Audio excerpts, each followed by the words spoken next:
Hey, folks. Today's episode is brought to you by one of our favorite sponsors, SunsetLakeSabadeh.com. They are located in Albury, I don't know how you say that, Vermont, just outside of Burlington. They were originally a family-owned a dairy farm producing milk for Ben and Jerry's ice cream, of all people. And then in 2018, they decided to diversify. If you're a farmer, you understand you always got to do that. They started to grow hemp for Sabadeh, and now they are an incredible producer of a whole array of great products. One of the beautiful things I love about Sunset Sabadeh is not just the fact that they've got Sabadeh infused coffee and fudge, and they've got smokables and great tinctures, some that help you sleep, some that help you focus, gummies, and so on. They have great farming practices. They collaborate with the University of Vermont to implement regenerative farming practices, so that helps protect the soil. Their hemp is 100% pesticide free. They only use organic fertilizers, and they use integrated pest management. And you can see all the third-party tested results of all their products at SunsetLakeSabadeh.com. They have great business practices, $20 minimum wage, employees own majority of the company.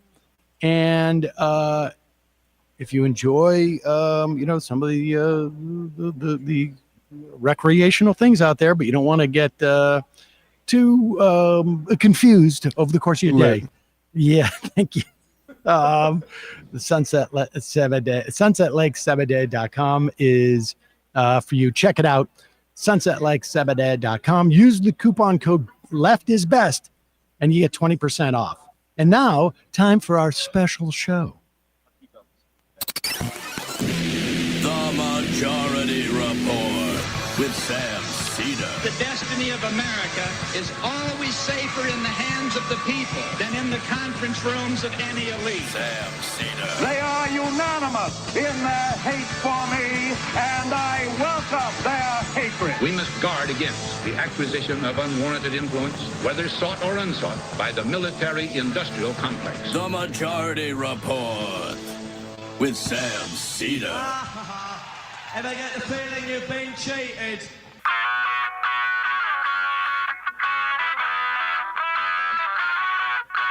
It is Wednesday, October 9, 2024. My name is Sam Seder. This is the 5-time award-winning Majority Report. We are broadcasting live steps from the industrially ravaged Gowanus Canal in the heartland of America, downtown Brooklyn, USA, and from the heart of the Bellagio Hotel in sweltering hot Las Vegas, Nevada, as I am covering the Mass Torts 2024 Fall Conference. Also on the program today, Hurricane Milton barreling toward Florida Gulf Coast as a Category 4 storm, maybe creeping back up to Category 5. Evacuation orders don't help if you can't evacuate. Meanwhile, polls continue to show a close race as Harris woos would-be orphaned Republicans, but can't even land Mitt Romney. Meanwhile, Biden supposedly losing trust in the Israeli government. Can you imagine? No. This as he is set to speak to Bibi Netanyahu for what very well may be the first time in months over Israel's planned attack on Iran. U.S. Department of Justice weighing whether to seek a Google breakup.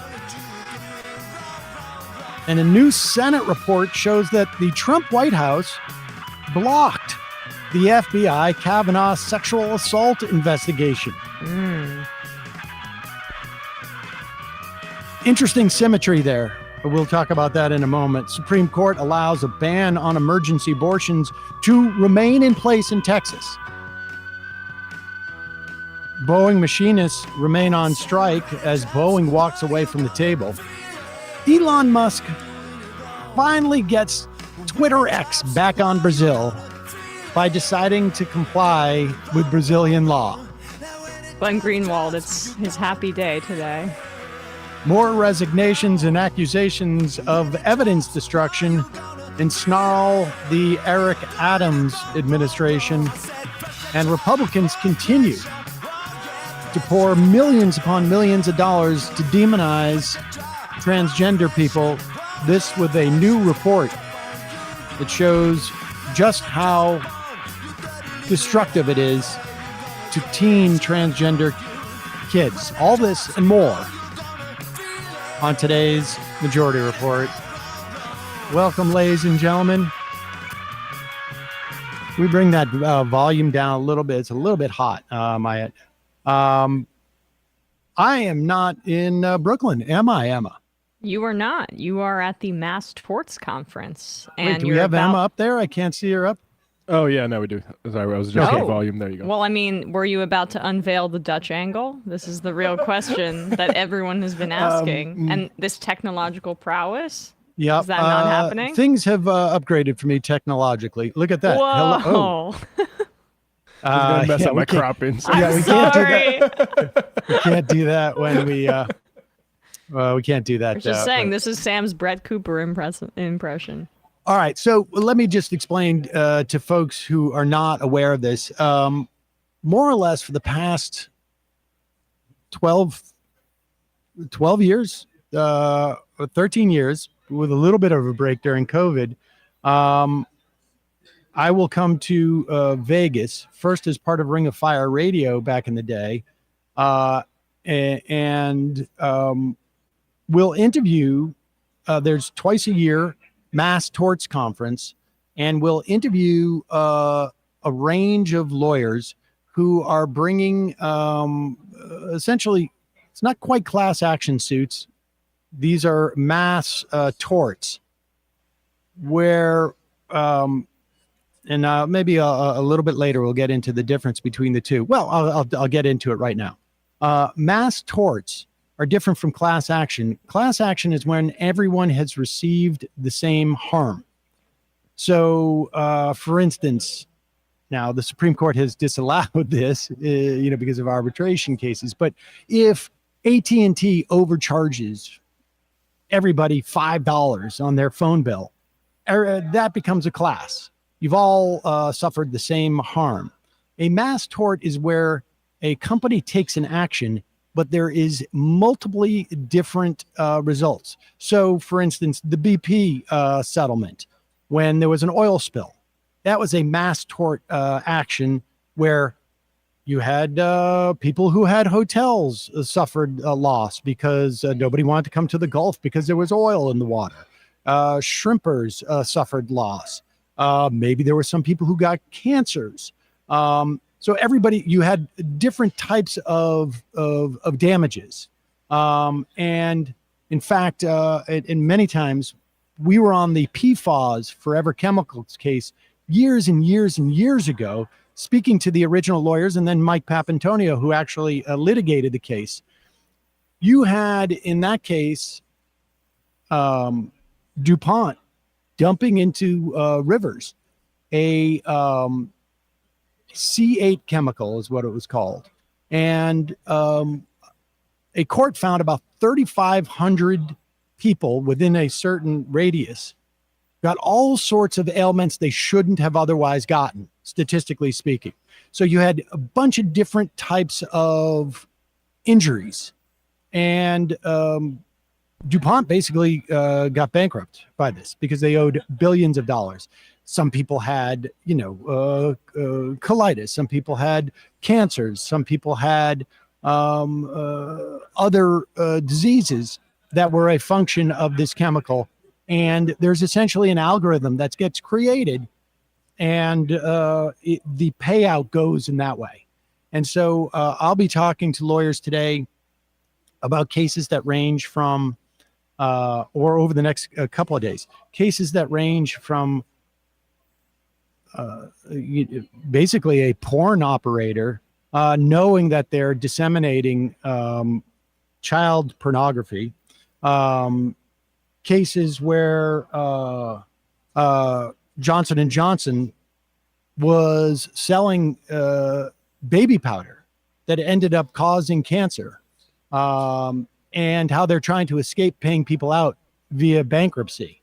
We're going to be talking tomorrow, too, about more of these Section 230 cases. This is getting very big. There are a lot of TikTok cases that have now exploded because of a TikTok case that happened about a month or so ago. And it's going to change the way that social media functions, I think. We're going to be talking to some civil rights attorneys. It's a very strange mix of folks here because a lot of the lawyers are real anti-corporate raiders. In the past, I've spoken to Rosa Parks' first attorney here years ago.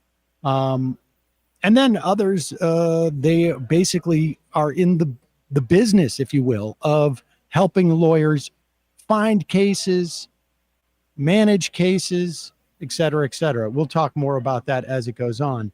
But first, and I should also add that I tried to come up with a new system for booking this year.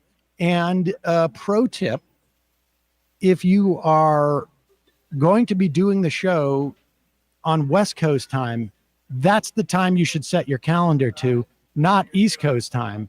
So it's made it a little bit, this year's a little bit dicey because a lot of people I had booked thought it was 3 hours earlier or later. I can't remember what it was. But with that said, let's get into this. Obviously, the big story right now in the country is, just as a sheer story, is the Hurricane Milton as it is bearing down on Florida. Again, another once-in-a-lifetime storm. We say this now multiple times a year, it sounds like. And yesterday you played that clip of the weatherman who was getting emotional because he knows the level of destruction this is going to incur. And he also knows that it's a function of climate change. Hurricanes existed before this. The intensity of this hurricane, if you've been following meteorologists or are just, they're blown away by it. There are statements like, this is at the peak of what seems to be possible in terms of Earth's physics, in terms of the power of this storm. We covered this yesterday, but just that if in its power, right, at Category 5 when it was being measured, people were saying if there could be another category added, like a Category 6 or something to that effect, that this would be in that range. And with the future that we're seeing as a result of man-made and climate change, that is not a far-off possibility that we'll need a new category for the storms that we're going to be seeing. And let's play this clip, and then we'll talk a little bit more too about the right-wing response to it. But again, this is a function of just how hot the water is in the Gulf of Mexico and the energy that it lends to this type of storm. Here is the mayor of Tampa, Jane Castor, begging people to evacuate on CNN. This was on Monday. Yeah, we've seen how jammed up those highways are. I know a lot of the tolls have been suspended to help facilitate people getting out of there. What would you say to people tonight who are saying, you know what, I'm going to ride this out, I've ridden others out? What would you say to people who aren't heeding those evacuation orders? Well, I can tell you right now that they may have done that in others. There's never been one like this. And this, Helene was a wake-up call.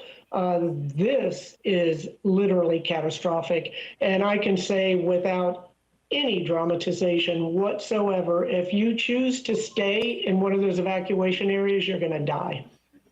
Wow. I mean, that is an incredibly blunt message. And I know you have a lot of experience dealing with these storms. You don't say something like that lightly, Mayor. I've never said that.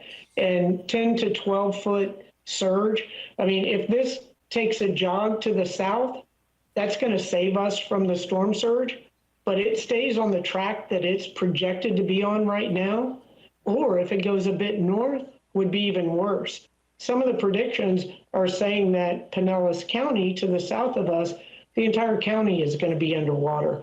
So this is something that I have never seen in my life. And I can tell you that anyone who was born and raised in the Tampa Bay area has never seen anything like this before. Okay. People need here's to get out. here's the issue with that, and good for her for trying to get people to evacuate. But this seems to be the thing that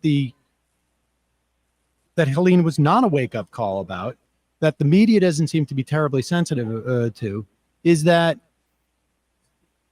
obviously it's important for her to go on and say this type of things, but there are tens of thousands, maybe hundreds of thousands of people who do not have the ability to evacuate. Yeah. I mean, here, this is just one example. And the only reason why they talk about it is because she went on TikTok. She's got, she has 6 children. Her husband, they have 4 dogs, and her mother-in-law, and they can't evacuate. She says, we don't have the money to evacuate. Where am I evacuating to? They have a 7-passenger Chevrolet Suburban. It would have to fit 9 people and the 4 dogs. God. Driving out of state would take 10 hours, she said. She worries about becoming stranded without gas or being on the road in Florida when the hurricane makes landfall. She doesn't have the money to pack her family on a flight. Incidentally, they're price gouging on these flights. Yep. She can't go into multiple hotel rooms. She can't get Airbnb. The Airbnbs must be, I mean, out of, and I would imagine the hotel rooms are all like, to the extent that there any were available, they're cranking up the price. That's the way they do their pricing. Same with Airbnb. I mean, the mayor says that Helene was a wake-up call. But who is supposed to be woken up? Like, this is going to become a regular feature of our world. You know, maybe once, twice, 3 times, 4 times a year, affecting millions of people in this country. We have seemingly no plans and no interest for any type of like collective evacuation strategies. Like, I don't know, we're going to provide buses. Yeah. I mean, this is what happened with Katrina too. Of course. I mean, it's not shocking that Ron DeSantis is essentially saying you better sink or swim. I mean, no pun intended to that degree. And we brought this up on the show yesterday. Home insurance companies have, the major ones, have either jacked up the prices in Florida or have basically stopped offering policies to people. There are people who can't get off work. There are people like that mother who can't evacuate. Yep. But there are people who can evacuate as well, who also can't get policies in the state. And they may have had their home for a while and thought like, oh, maybe now is a good time to get home insurance. And then they find that Farmers or AAA has jacked up their price or stopped offering policies in the state of Florida. Because we had some IMs, people saying, well, I don't really have sympathy for people that are building homes where they know that it's going to get messed up due to climate change, due to these weather events. It's like, there are people who have lived there their whole lives, families that are from Florida. This isn't just retirees going down there. These are whole communities that are on the front lines. And like, we've privatized everything. We've privatized, sink or swim with your evacuation. If you can't get off work, if you don't have the means, tough crap. If you can't get a home insurance policy because of climate change, because we have a governor also who has banned the consideration of climate change and home construction and has barred it from consideration in other governmental policies. tough crap. Like, deal with it. This is the kind of thing that we need to have addressed on a mass scale and on the federal level too. Well, I mean, that's the point that we optimistically thought emphasizing the industrial origin of climate change would lead to us taking collective action to mitigate it. Really, the reason to emphasize it now is to take collective action to help people survive it. Yeah. Yep. Yeah. This is, and at one point there's going to be an awareness that we're going to have to address this, but we have one of the major Republican legislative fundraisers, right? Marjorie Taylor Greene. We may all think she's a joke, but within the context of the Republican Party, she is a major figure, an important figure who is out there basically saying, not only is climate change fake, there's a weather machine that's creating these things. I mean, Trump's calling it a hoax. Trump has repeatedly called climate change a hoax. And when asked about it, he said, okay, well, there will be more beachfront property, which is, first of all, not true because there will just be less land mass as the sea level rises. But also, hey, this is supposed to be your home base. You turned Florida as red as hell, buddy. Don't you care at all? I mean, obviously not. But these are entire communities in the south of this country and in other areas that are going to be decimated by this. And here's Marjorie Taylor Greene. She says, yes, they can control the weather on Twitter. Here's Obama's CIA director, John Brennan, talking about it. Anyone who says they don't or makes fun of this is lying to you. By the way, the people know it and hate all of you who are trying to cover it up. Yeah, I got to call foul on that. I don't think the people collectively believe that the government, or whoever they is, you can interpret that in many ways, controls the weather. But yeah, as you mentioned, Sam, I mean, she's the most... The data is out there that it is not helpful for incumbents or people who are associated with incumbents for hurricanes for natural disasters in an election. Yeah. So if they had the ability to control it, you would think they would be a little more strategic when they deploy this thing. Well, they don't have the ability to read political science. Right. But if I were to think of one representative who's most representative of the base of the Republican Party, I would think Marjorie Taylor Greene. And here she is. Georgia's close to Florida. The state that she's a representative of is also going to be feeling the effects of this. Whether it be people felt it in the context of Helene too. Right, exactly. And instead of doing anything for the constituents of Georgia's 14th, she'd rather make some vague allusions to the Jews controlling the weather machines or whatever. Yeah, that it's pretty terrifying. All right, let's read got a couple of sponsors, and then we'll talk more about this in terms of the right-wing thing. It's really upsetting. My daughter texted me today and was like, it seems like nobody in charge cares about climate change. Like they don't pay any attention. Yeah. This is the world that, our kids are going to have to grow up in, and this is going to be just a regular event. And it really is just a question of at what point does society as a whole accept the reality of this and begin to address it? I don't know.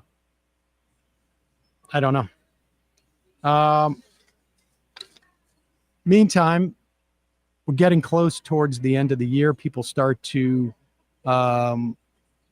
think about their charitable giving. Hopefully you do that during the course of the year as well. But if you're one of those people who's a details person like I am, you read nutritional information on cereal boxes. I've actually got an app that rates a lot of these things. Never mind. When you're given a charity, you should look at GiveWell. It's an independent resource for rigorous, transparent research about great giving opportunities. This website's going to leave even the most detailed oriented reader busy. GiveWell has spent over 17 years researching charitable organizations, only directs funding to a few of the highest impact opportunities they found. Over 100,000 donors have used GiveWell to donate more than $2 billion. Rigorous evidence suggests that these donations are going to save over 200,000 lives and improve the lives of millions more. GiveWell wants as many donors as possible to make informed decisions about their high impact giving. You can find all their research and recommendations on their site. This is completely free. You make a tax-deductible donation to their recommended funds or charities, and GiveWell doesn't take a cut. The Globe, Boston Globe, called GiveWell the gold standard for giving. This, I have been giving through GiveWell now, I don't know, for maybe half a dozen years. I have found multiple charities that they rotate through a little bit, ones that they think are providing the most dollar for dollar impact. Here are some examples of what donations to GiveWell's recommended charities can achieve. Vitamin A supplements. Costs about $2 to deliver a vitamin A supplement to a child. Vitamin A deficiency can increase mortality rates. Vitamin A distributions can save a life by reducing this deficiency. They give cash incentives for routine childhood vaccines. Costs about $155 to vaccinate an infant. This funding provides cash transfers to incentivize caregivers to bring babies to clinics for these routine childhood vaccinations, which obviously prevents diseases, reduce child mortality, and then gives families living in around the world in extreme or poverty an opportunity to use that money in a way that they think is most helpful. Go to givewell.org to find out more or make a donation. Select podcast. Enter the Majority Report with Sam Seder at checkout to make sure they know how you heard about them. Again, that's givewell.org to donate or find out more. And I have to say, just to add, the amazing thing is their level of accountability. They have a whole vertical on things they've gotten wrong in the past, just to give you a sense of the level of integrity and sort of vigilance that they employ. Also, sponsoring the program today, Nutrafol. I've told this story a million times. People already know, but I've been taking this for a couple of years now, largely because I just started feeling like I was getting a little bit thinning up here, and I started noticing there was a little bit more, I was shedding hair a little bit more, and I didn't want to take something that was like a drug. I didn't want to take something that had certain types of impact on our sexual performance, with all due respect to everybody. Nutrafol is the #1 dermatologist recommended hair growth supplement brand. Trusted by over 1 million people, you will see thicker, stronger, faster growing hair with less shedding in just 3 to 6 months with Nutrafol. Their Nutrafol's hair growth supplements are physician formulated. They use 100% drug-free ingredients. Their patented technology provides consistent, reliable results, again, with men reporting no compromise in sexual performance. And here's the thing about Nutrafol. Many supplements will just study the particular ingredients and say, okay, we've got this ingredient, we've got that ingredient, and look at the studies based on those ingredients. Nutrafol clinically tests their final formulations, the combinations of these ingredients, to ensure their efficacy. In a clinical study, 84% of men showed improvement in their hair after 6 months taking Nutrafol Men Hair Growth Supplement. And with a Nutrafol subscription, building a hair growth routine is simple. You purchase online, no prescription required, automated deliveries, free shipping, keep you on track. Plus, you can save up to 20%. You're going to have access to free naturopathic doctor consults and Headspace membership included. Take the first step towards achieving your hair growth goals. For a limited time, Nutrafol offering our listeners $10 off your first month subscription and free shipping. When you go to Nutrafol.com/men, enter the promo code TMR. It's for the Majority Report, TMR. Find out why over 4,500 healthcare professionals and stylists recommend Nutrafol for healthier hair. Nutrafol.com/men, spelled NUTRAFOL.com/men. Promo code TMR. That's Nutrafol.com, promo code TMR. Folks, we'll put in the podcast and YouTube descriptions links to both those. And all right, I want to, we'll take a quick break. and an interview I recorded with attorney Kim Adams. She's with the Levin Papantonio firm. Apparently, there's this company, MindGeek, which has now been bought by a different private equity firm called Ethical. I can't remember. I mentioned it, but it's pretty funny. But they are basically I guess, an online porn conglomerate. They own all of these porn sites, Pornhub and others, I guess. And they are showing, in many instances, or have shown, porno that is produced with children. And this has been like an age-old problem on the internet. There is this notion of somehow companies are protected if the content is user generated, but what constitutes user generated? Interesting conversation with Kim Adams, that all of the sort of like ways in which it's presented, the thumbnails, the search terms, the algorithm, is in and of itself content. That's the argument they're making. Here's that interview that I recorded yesterday in this space.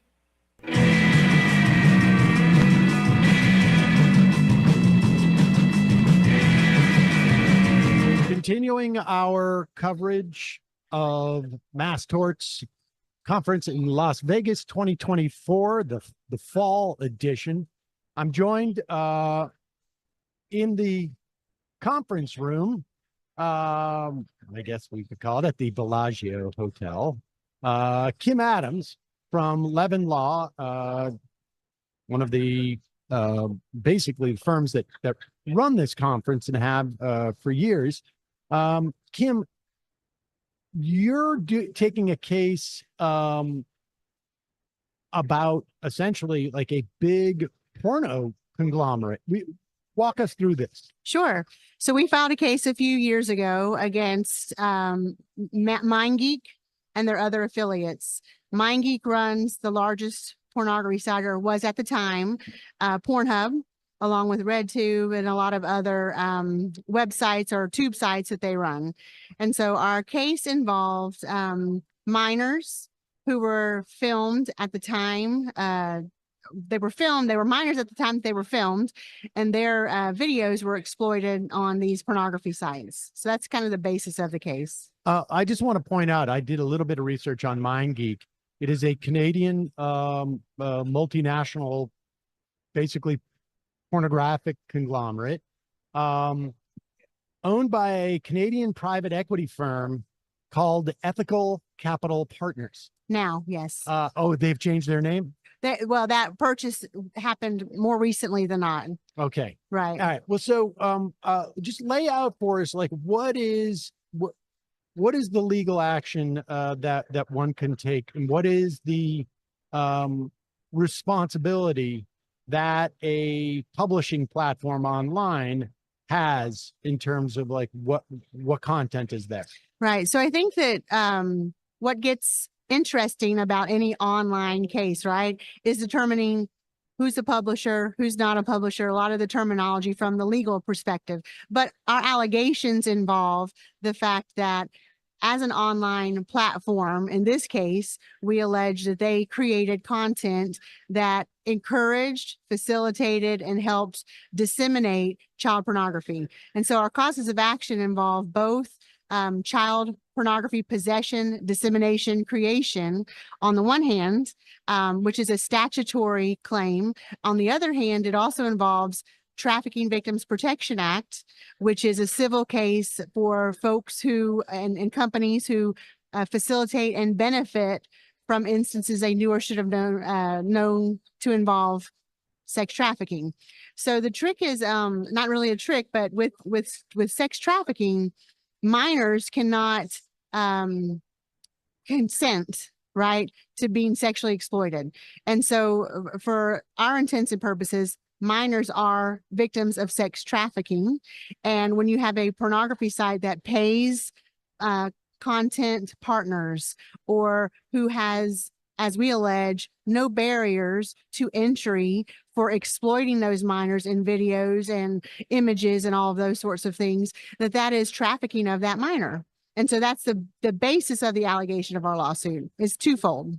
Okay, so let's start with the trafficking part first. I mean, I remember interviewing an attorney here years ago who was they were suing a chain of motels or hotels that were aware that, or were not taking the steps necessary to make sure that there was no essentially child trafficking that was being done in the context of their hotels, right? And that's, you got to prove that they were aware of it and they were allowing it to happen and they're facilitating it. So there's an analogy there, I guess, on some level. But what is the relationship between MindGeek and the, for lack of a better term, the contractors who create this content? So do you need to, how much of a connection do you need to make there? So I think the threshold is knew or should have known, right? They don't have to have actual knowledge. They knew or should have known these things were happening. How could they have known? Both in the hotel context as well as the online context, they know who their users are, right? And on MindGeek's platform, you have almost, as we would allege, a heightened responsibility because you're running a pornography site. So you have at least a responsibility to make sure that the people in the videos, the images, are not minors. When you talk about this user content, I mean, theoretically user content, as opposed to MindGeek commissioning people? Well, I think it's both, because MindGeek creates the platform, they create the rules, they create thumbnails, they create algorithms, they create the things that help facilitate a minor. If you're creating a thumbnail for every single, as we would allege, every single video or image that comes to your site, and your program is creating what's going to be the hottest search term, or you're creating what is the hottest image that's going to be looked at, or where the activity is happening within the video, then you're creating content. So it's not really, maybe the user supported the content originally, right? But MindGeek's creating its own content.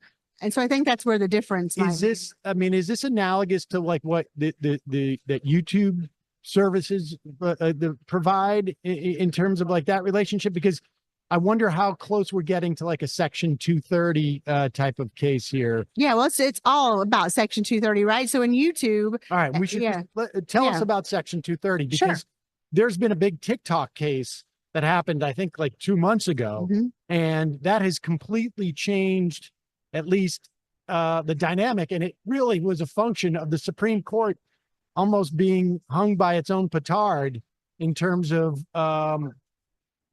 what they had said in a case about censoring or social media. But walk us through, what is Section 230? Sure, I'll do that. And let's just say, to be clear, child pornography is not protected speech, right? So we need to be very clear, I think, about what we're talking about when it comes to protecting children.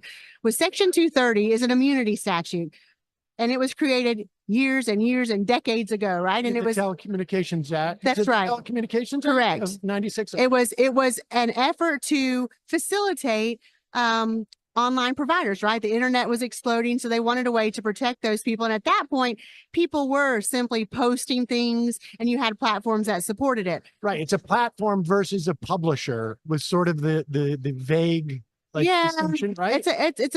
I think that's fair. At least it was at that time, right? And so now I think it has turned into facilitating money. Before, you might have had an ad on there and you had no control over what that ad was doing.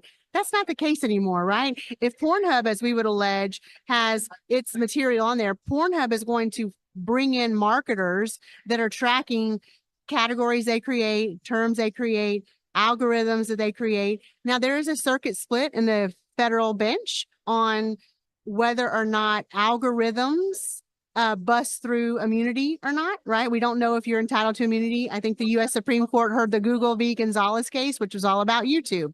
And the Supreme Court punted the question.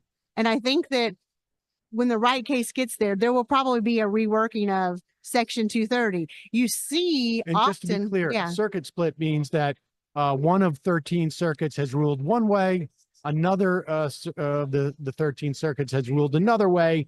That conflict, the law of the land is literally different depending on which circuit you're in, and what other circuits sort of use as the circuit that they're going to follow. But in those instances, the Supreme Court feels more pressure to take the case. right. And what facts, right, support that? So I didn't clarify on Section 230. You asked me about 230.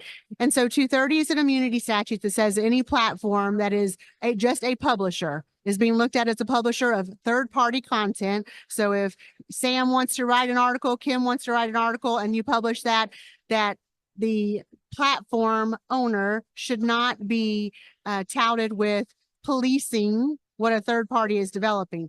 Right. That's so if I have a blog, for instance, with comments, right, that I'm not responsible for what people write in those comments. That was the intent of 230, was to immunize those folks. What cases that you're seeing now is they're almost creating products within themselves, right? And because those products are being created, plaintiffs are arguing that you should not immunize people who are exploiting children intentionally. Or not, just otherwise. to use my blog analogy, I'm allowing comments, but I've also devised ways of pushing certain comments to the top. And I've also devised ways to send ads to people who write certain types of comments. Right. And I'm actually directing people's attention to different places on my now much more sophisticated blog, which is now maybe almost a social media platform. And embedded in that, I'm making content, and that pushes me into the realm of a publisher of sorts. I don't know that I would agree with that, but we can certainly have that discussion. I think that it could, right? And it probably could, so long as you don't have illegal content on your site.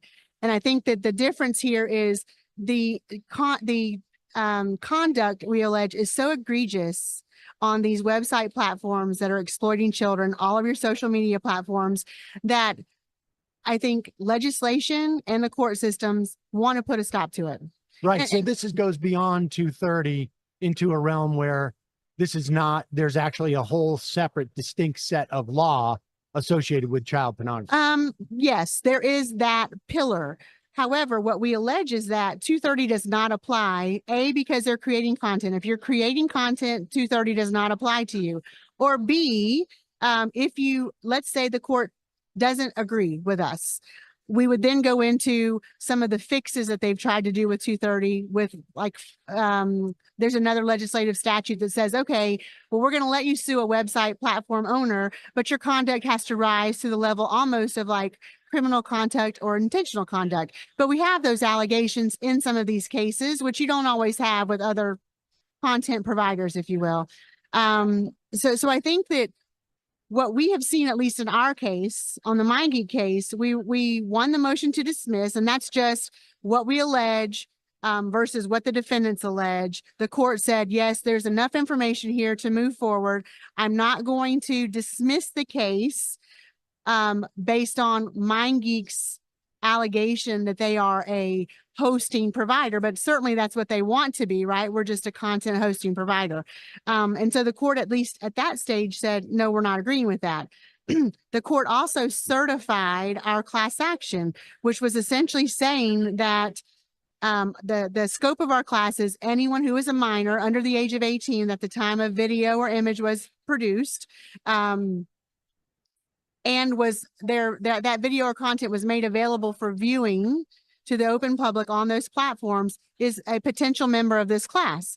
So the court certified that class for anyone who fits into that. And so now our next phase will be putting out notice. So we've done those things, and then we will have to go to trial to see, does the jury actually agree with us? Is the jury going to agree that the facts show that they created content? Does the jury agree that the facts show that they acted intentionally or with malice, reckless malice, malice disregard, or does the jury believe that in and of itself they were disseminating, possessing, and distributing child pornography?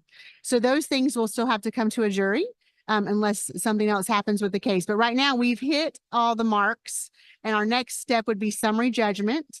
And that's where the court looks at all the facts that have come in and decides if there is a question of fact from both sides, the court won't issue a summary judgment order. It will go to a jury.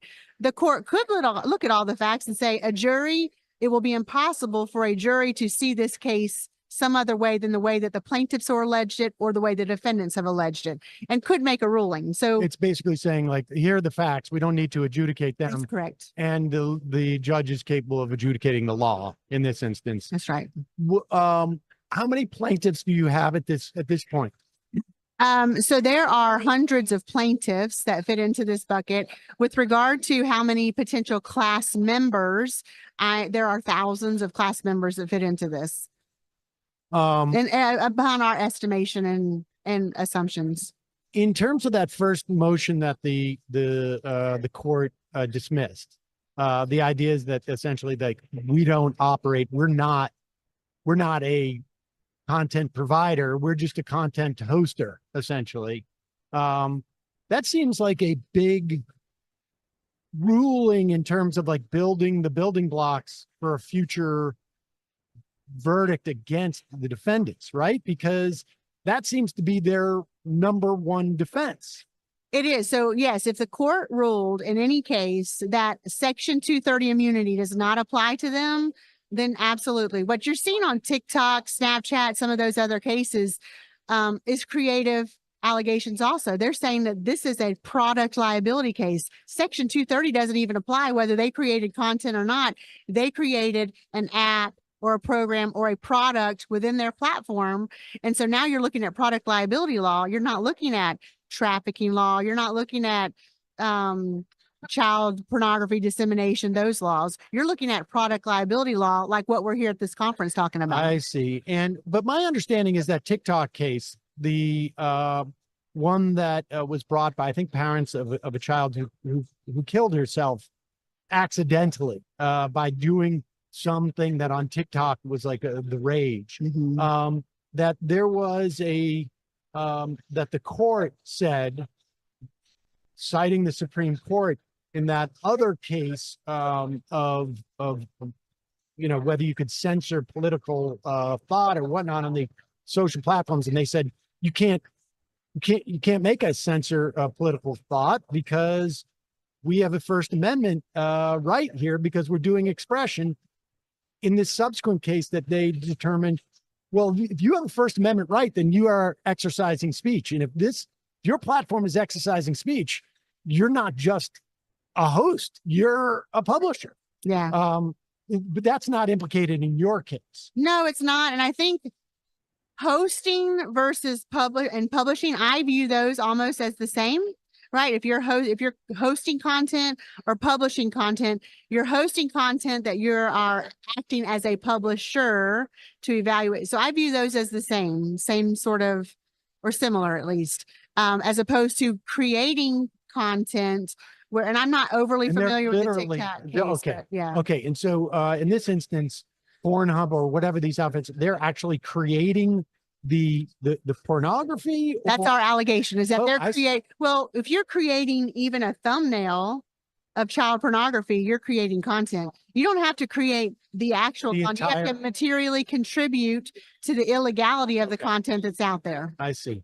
And so what's the timing for the next phase? So how do you reach members of this class action? Because I would imagine that if you have been subject to this type of abuse, I think in some instances, maybe there was a certain amount of suppression. In some instances, you may not even realize that it was like illegal and abuse. And certainly there's a cohort of people who are like, how am I going to hear about a class action suit? Right. So to answer your first question, we're almost finished with the summary judgment briefing. So that will be happening in October. With regard to how people are noticing on some of our public filings, you'll see that We will put notices on the websites the court has ordered. We will talk to different or or trafficking victim protection organizations, social media notice, other kind of publications, radio, those kinds of things. And so that notice is going out, and they have until, I want to say, December to opt out of the class if they don't want to participate.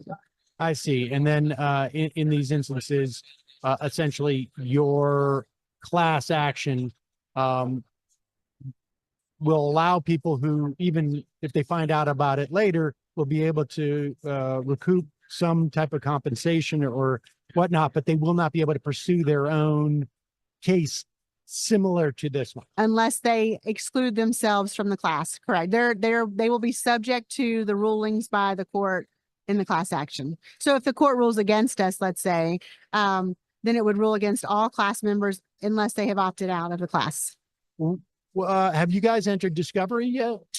Oh, yes. And so I imagine there's only a certain amount of stuff that you can talk about, but have you found, like, characterize what you found there in terms of the people who were running MindGeek at the time?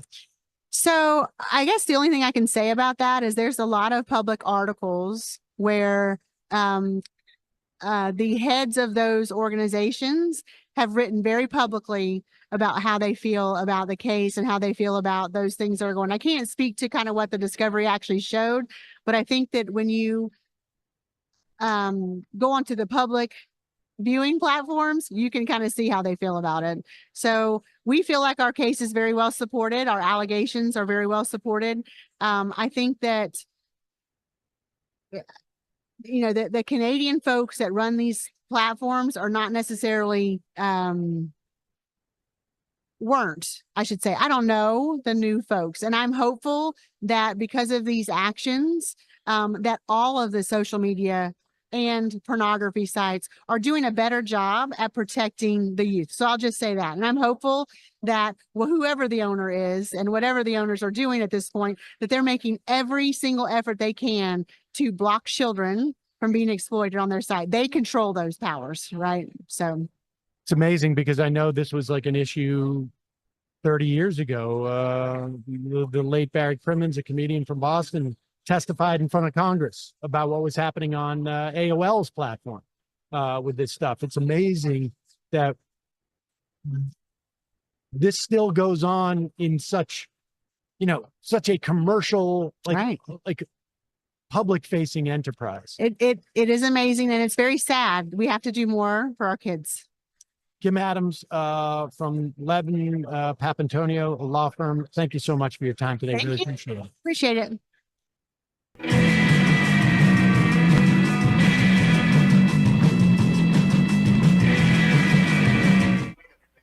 We are back. Sam Seder, Emma Vigeland, Majority Report.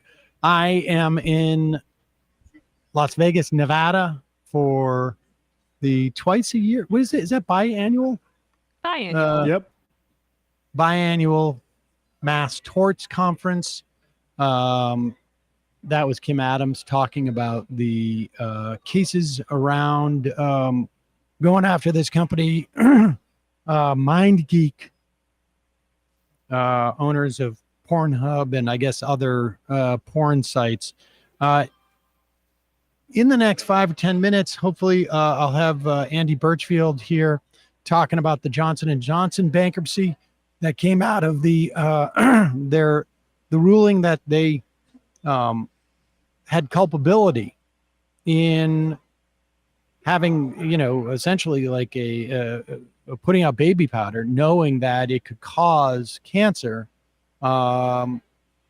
particularly with women, and putting the baby powder all over their body, and in specific places. We'll talk more with Andy Birchfield. I'm not a lawyer, so I don't know these parts. Blue episode here. Yep. Let's get into this for a moment, though. There is this like new talking point that seems to be going around based upon the question of a society that attempts to control women's bodies. And evidence of that being, and we should say, 6-3 decision gets rid of Roe v. Wade. One of those people who voted upon it was Brett Kavanaugh, who was credibly accused of sexual assault.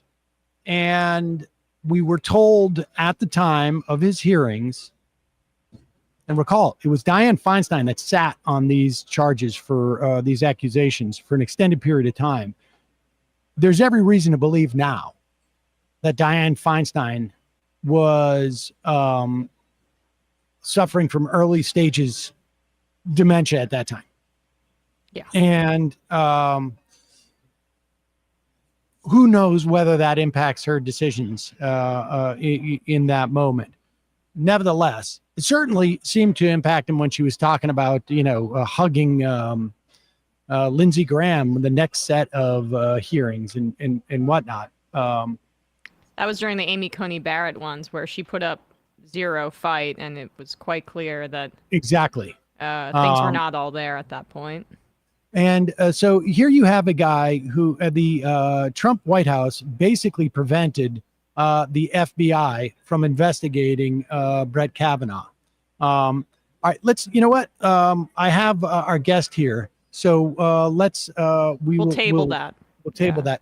Andy, if you would sit right over here, that'd be great. And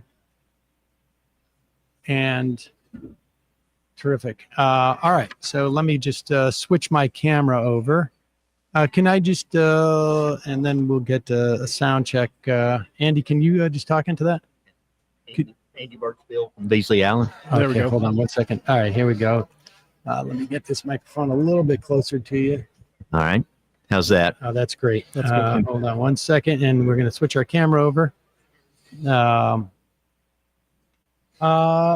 So joining me now, Andy Birchfield. Andy, what firm are you from? Beasley Allen in Montgomery, Alabama, and Atlanta. Okay, and so you are working on the Johnson & Johnson case. Yes. Just for listeners who are not familiar with this case, before we get into the specifics of where it is now, can you give just a slight history on the case for us? Sure. This litigation's been going on for a little over 10 years, and it involves Johnson & Johnson's baby powder, their talc-based baby powder that has been shown to contain asbestos, so it causes ovarian cancer. And that's what we're litigating. We're litigating now. It also causes mesothelioma, and J&J has recently settled most of their mesothelioma cases, but we're litigating on behalf of ovarian cancer claims. There are about 57,000 cases that are pending in the multi-district litigation in New Jersey, but we represent. And we represent a significant number, over 10,000 claimants ourselves. Beasley Allen does, but we also serve in leadership in the MDL. My law partner Leo Dell is co-lead of the MDL, and so that's the multi-district litigation. And this is where you have different cases that are essentially consolidated into one case. That's right. That's exactly right. So when a judicial panel on multi-district litigation decides that, hey, it would be in the best interest of all parties if this is consolidated, streamlined discovery, bring all the federal court cases together in one place. And that's what the panel did in 2016. And so it's formed in New Jersey. So when we're talking about either the mesothelioma, but the ovarian cancer, that is a function of what was in the talc. Yes. Mm-hmm. What are the elements of the case that need to be proved to show, for this case, essentially, what are the components? In other words, mm-hmm. how much liability, intent, or knowledge, and then damages? Yes. Okay. So first of all, you have to show that there is a scientific basis, a causal link between the product the baby powder and the injury that that the plaintiff is suffering. In our case, ovarian cancer, and so that link is very strong. I mean, J&J one of the things that we have seen and that we've learned through discovery is that J&J has known. They have known that there's a link between their baby powder and the asbestos in their baby powder and ovarian cancer for decades, going back in the 50s and 60s. I mean, we've known about asbestos being problematic for that long. Like, Absolutely.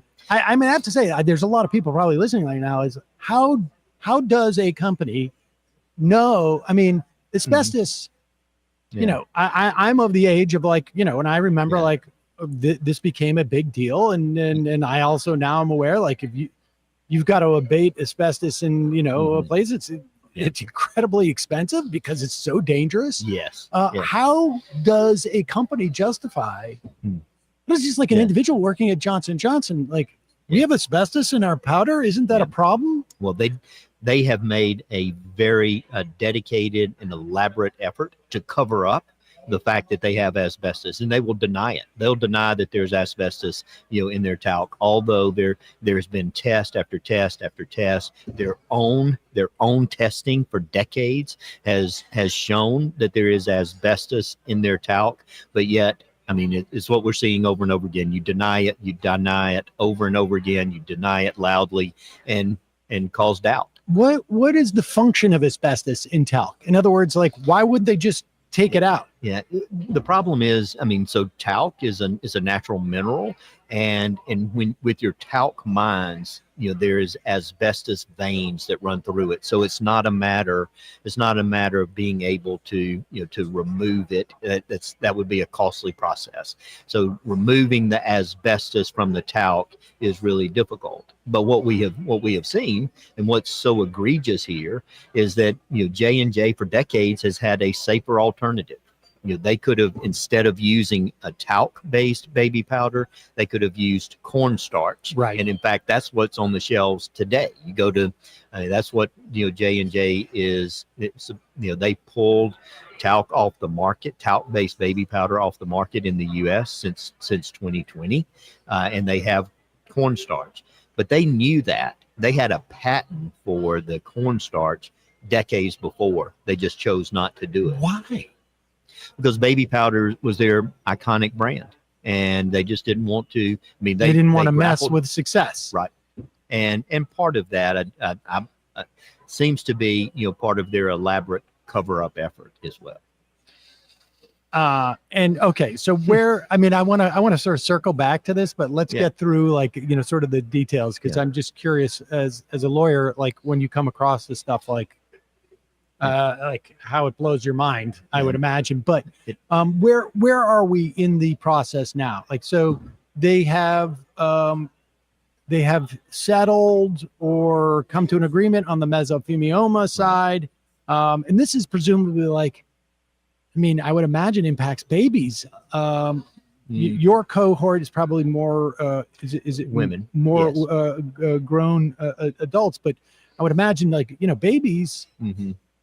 It's in the air and you're sucking it in as if you're working in asbestos abatement. That's right. Without a mask on. For the mesothelioma, you had mothers that were using it as they're diapering their babies. You have babies that were exposed to it throughout their growing up years, and so that would lead to the mesothelioma. But J&J, one of the things that J&J did decades ago was they began marketing the baby powder to women for feminine hygiene purposes, and that's what leads to the ovarian cancer development in women.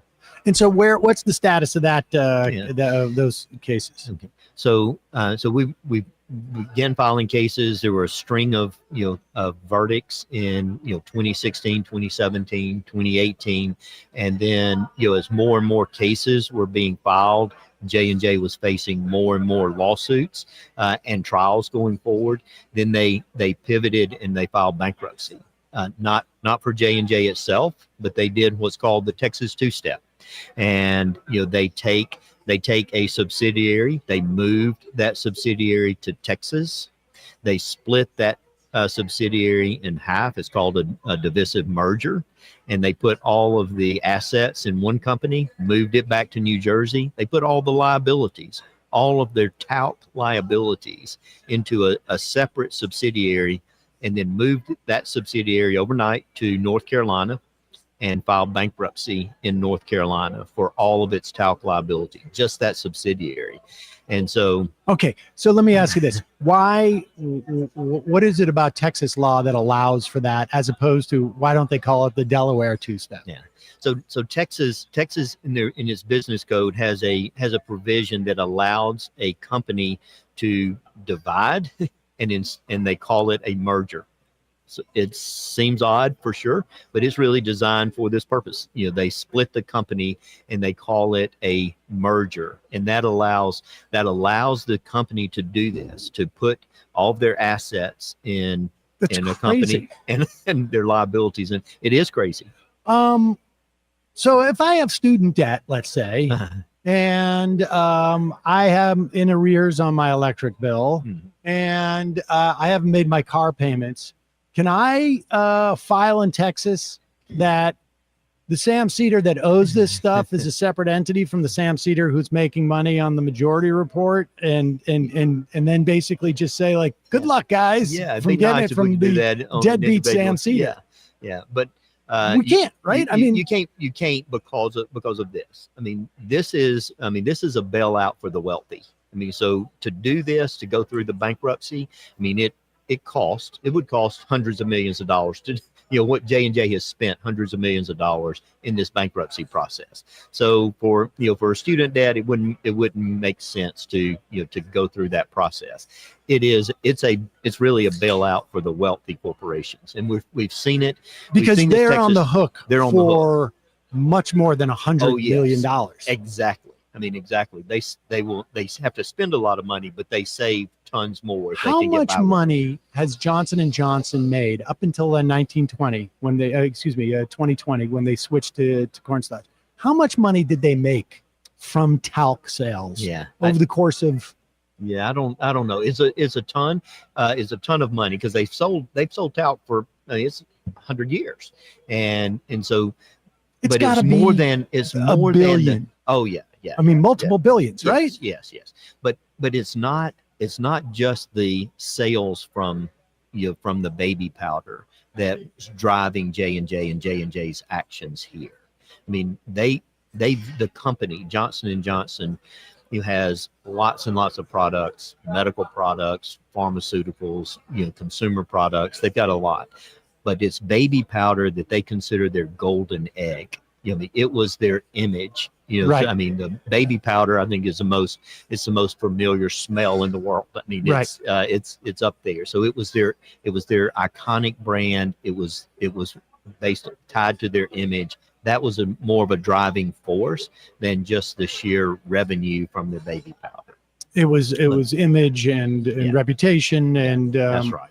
And then why do they move to North Carolina? Why does the sort of Johnson minus Johnson, essentially, at that point, what do they call that company? Or is it? Well, they called the company that they formed and moved to North Carolina was LTL, Legacy Talc Liability. So they moved that company. That's to North the name Carolina. Of the company. That's very catchy. LTL, yeah, exactly. But they moved it to North Carolina because North Carolina was known as a bankruptcy haven for asbestos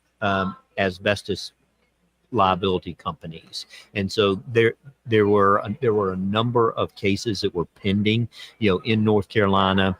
North Carolina bankruptcy courts were favorable to those companies, and the Fourth Circuit Court of Appeals was a favorable venue. So they moved there because the first Texas two-step was the Koch brothers and Georgia Pacific, and so there were several of those Texas two-step bankruptcies that were pending in North Carolina, and they bought these companies a tremendous amount of delay. It just stops all of those cases in their liability. Is there a coincidence between Texas being the state where you can basically surgically remove as a corporation your liabilities from your assets. And then North Carolina, being a state where if you're just a company holding a bunch of liabilities, you can get some bankruptcy relief if it's around asbestos, with who controls those legislatures and who gets elected to the state courts and who the governor is. I mean, or is that just a coincidence? I think that, I think that's more of a coincidence. I think that is, I'm saying that's like, a bankruptcy law firm, Jones Day, who created this this Texas two-step. I think that's them seeing, okay, what's available in Texas and what can we get in North Carolina and putting. But is that steps. available in Texas because you have lawmakers who are creating an environment that is more amenable to corporate malfeasance in North Carolina? I mean, why isn't that happening? Why is just like why is Texas law so quirky and not, let's say, I don't know, Massachusetts? Yeah, that's interesting, Sam. I mean, so we've had some statements from some of the legislators that were involved in forming the Texas business code that allows that divisive merger, and they say that was not our intent. That was not the intended use of this statute. I think it is. Can they go back and fix it? Oh, they could. Hopefully they will. But I think more importantly, we need the U.S. Congress to step in, and there's some bills pending that would address some of the abuses in the bankruptcy. But if your case is a federal case, why does state law? I mean, state law, I guess, allows them to change the nature of their entities, but they're still like, why can't you continue to hold, like, you can do all this in Texas, but we're suing you in federal court.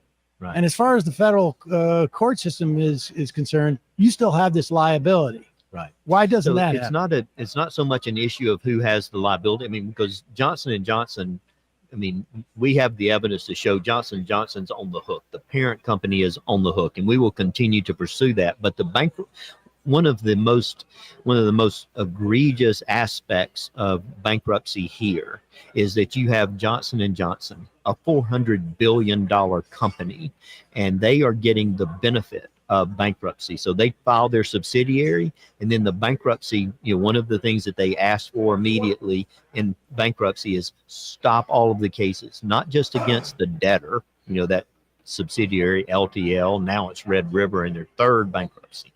We're now facing their third bankruptcy here in Texas, and it's a new subsidiary called Red River. But the bankruptcy courts stop all of the lawsuits, not only against that debtor, but against the parent company as well. So we could go forward. I mean, there is liability against Johnson & Johnson because they were the ones that were making these decisions, right. And so we can hold them liable. But the bankruptcy code and the bankruptcy courts are stopping all of the lawsuits. That's one of the most harmful aspects of this, and the most egregious is because they are using the bankruptcy to stop juries from holding them accountable for what they've done. So you have tens of thousands of people out there who have gotten ovarian cancer from this talc. Yes. And they have no recourse at this moment because the bankruptcy court is saying, these made up companies, essentially, right. Their bankruptcy protection extends to Johnson & Johnson. That's what we're fighting. So they moved to North Carolina, the North Carolina Bankruptcy Court. This was in their first bankruptcy. The North Carolina bankruptcy judge said, no, this case should be transferred to Johnson & Johnson's home base in New Jersey. So it was moved to the bankruptcy court in New Jersey. The bankruptcy judge in New Jersey, we filed to get it dismissed, saying they're not entitled to bankruptcy relief. The bankruptcy judge denied it, but we appealed it to the Third Circuit Court of Appeals, and the Third Circuit agreed with us. And so the Third Circuit ordered that the bankruptcy case be dismissed. Johnson & Johnson's not in, there's no financial distress here. You're not entitled to bankruptcy relief. So it was dismissed. 2 hours and 11 minutes after that bankruptcy case was dismissed, Johnson & Johnson filed again They filed their second bankruptcy in that same court, and they had stripped about $30 billion in assets away from that subsidiary or from the funding agreement, and said, okay, now we've got financial distress.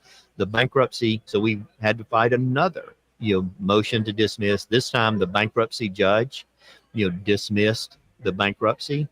J&J appealed it to the Third Circuit. So there's been this delay after delay after delay, which is, how does that end? Or is it just that the Johnson & Johnson realize, is it bad press? Is it I mean, it seems like they have an endless amount of money to spend on their attorneys. Yeah, they do. I mean, how does this cycle end? Yeah. So now they filed their third bankruptcy, this time in Houston, and it would be in the Fifth Circuit Court of Appeal. So they're trying to get a different, hopefully we'll this get audience this is familiar with the Fifth Circuit because it's, there's a lot of like jurisdiction shopping that's been going on for a lot of like corporate friendly, also, social issues in the Fifth Circuit. So we have a hearing on a motion to transfer venue to try to get it transferred back to New Jersey, and that's tomorrow. And then we'll see what the bankruptcy judge does. Why won't they just do number 4 and 5 and 6? Yeah, I mean they could, unless somebody steps in. And so there are a couple of forces, hopefully, that will prevent that from happening. I mean, and one is Congress. So you have Congress that is considering. They have been watching what J&J has been doing, and there's some bills pending now that would Where do curtail. those bills come out of? Like what They would committees? come out of judiciary. Okay. The judiciary committees. And so hopefully those will gain momentum, especially now that J&J has done it for the third Is time. there bipartisan support for these things? Yes, There is. Yes. Okay. Yeah. So you have, Senator Josh Hawley, Republican from Missouri, and Sheldon Whitehouse, Dick Durbin, have co-sponsored a bill in the Senate Judiciary. So there is bipartisan support, and it seems to be momentum as people are seeing the third time. Come on, you've got to be kidding me. So there's hopefully Congress will help stop the fourth when we get this one dismissed. And then there's also some pressure, I believe, from shareholders, and their investors are, they're fed up with this, J&J just continuing to, drag this out instead of because Johnson & Johnson clearly could do the right thing by these victims. They could. I would provide imagine at one compensation. point too, like the more exposure this story gets, the worse it looks for Johnson & Johnson. I mean, you can protect the sort of like the image of the company with the baby powder, but not if people understand, because I don't think most people understand. Right. I mean, the machinations that J&J has employed here in these bankruptcies, following the third bankruptcy, some of the things that they did to try to manufacture a favorable vote among the creditors, the more that is exposed, I mean, the worse J&J's image is tarnished. And one of the things that I would imagine a firm like yours has to do is you've got lawyers working on this. Johnson & Johnson has millions and millions and millions and millions of dollars where they have in-house lawyers and they bring in other counsel, and this is the cost of doing business. They may spend $100-200 million on lawyers, but they're saving multiple times that. From your perspective, you guys are doing this mostly on spec, right? I mean, so you've got to have a big reserve of cash. I mean, does a Johnson & Johnson look at a firm like yours? I mean, I know that's the difference. Like, one of the strengths that Levin Papantonio as a firm has is, was a firm that was involved in the tobacco settlement. So they have long-term, they have resources. Yeah. Does that like make a Johnson & Johnson, like if it was me and like I had a single shingle up and they just go, we're just going to bleed this guy. Yeah, exactly. Well, I mean, what we're seeing here, I mean, it's a war of attrition. And I mean, that's what J&J is counting on. It's the same strategy that was employed by the tobacco companies in the tobacco litigation. We'll litigate you to death.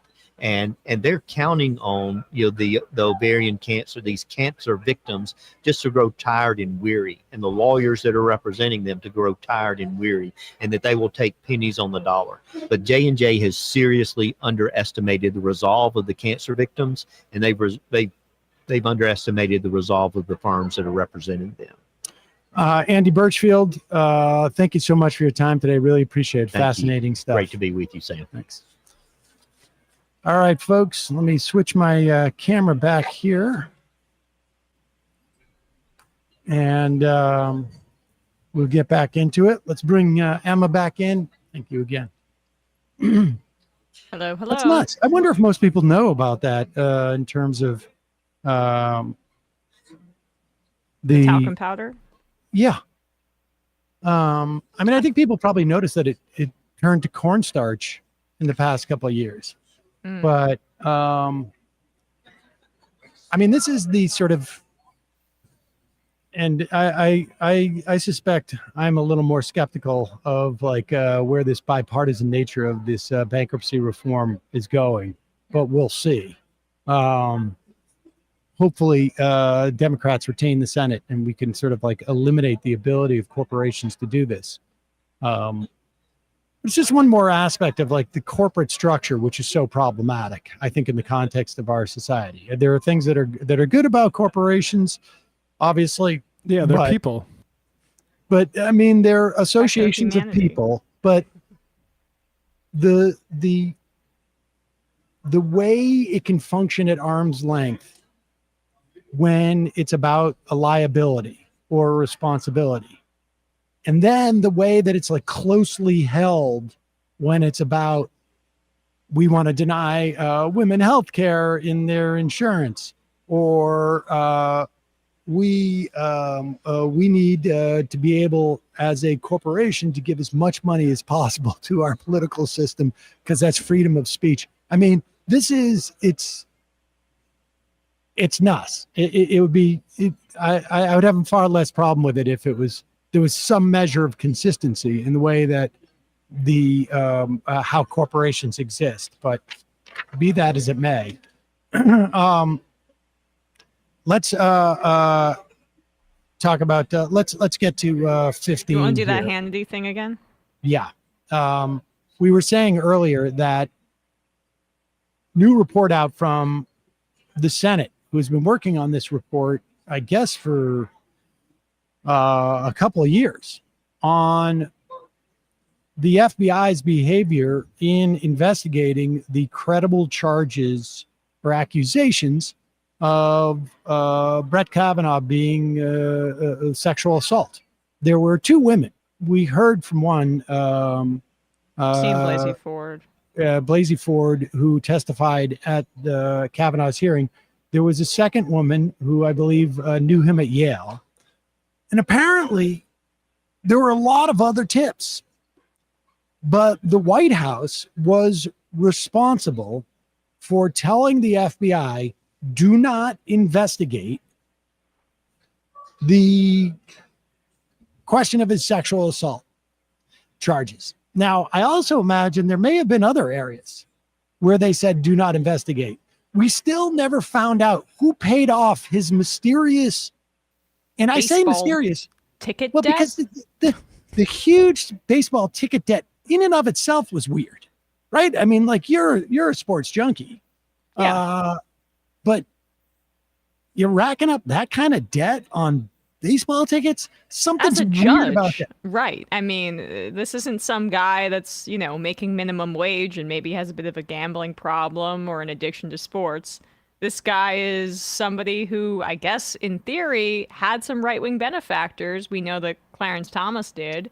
That could be something that if we had an administration that wasn't fully in the tank for Brett Kavanaugh, that we could have looked into. Well, wasn't that looked into under like a private Senate hearing or something like that? I forget. I think that was one of the things that was kept behind there closed was doors. Something talked about there, and the question was like, who paid off that debt?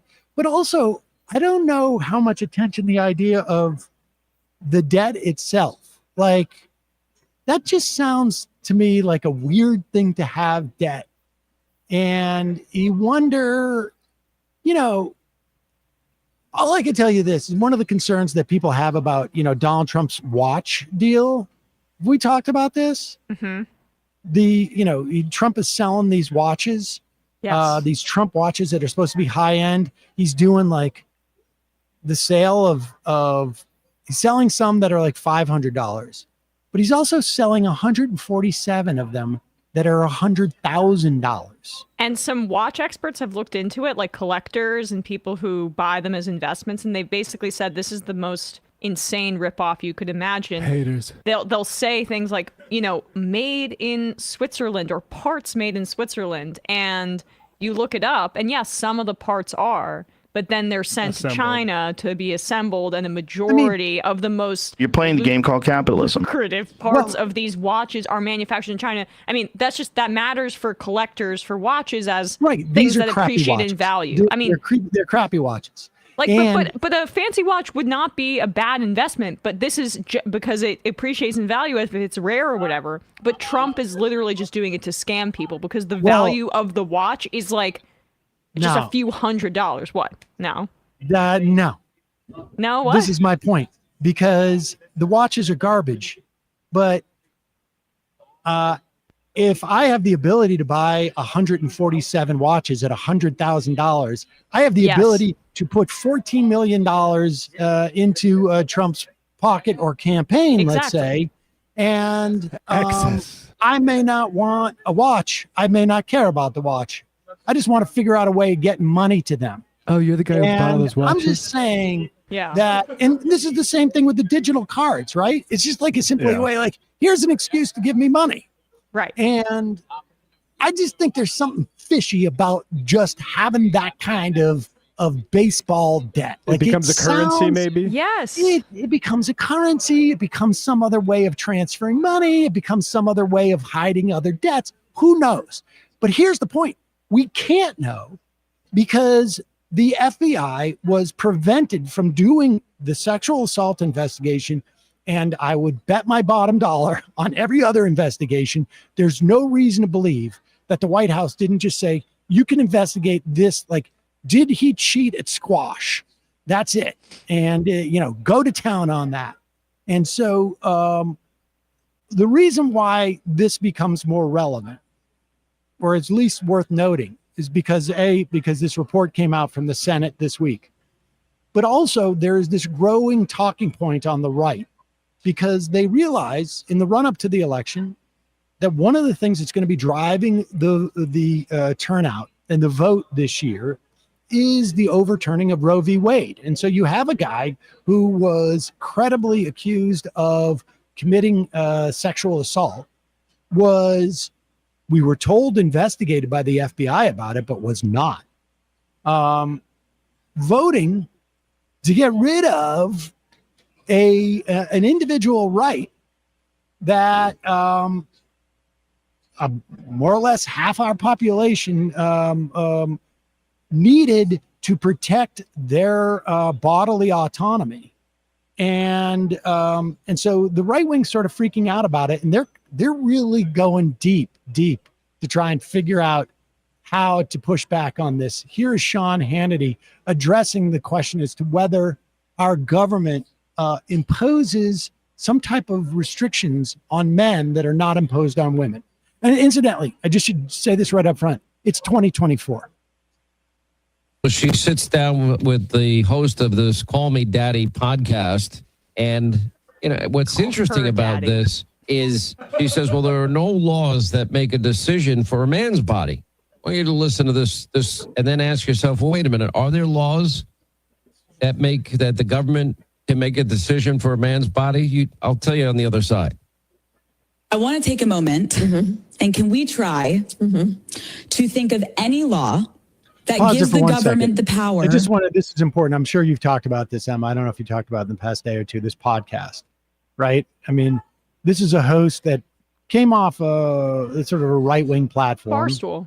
They still do her merchandising, but she was able to leave, which is good for her.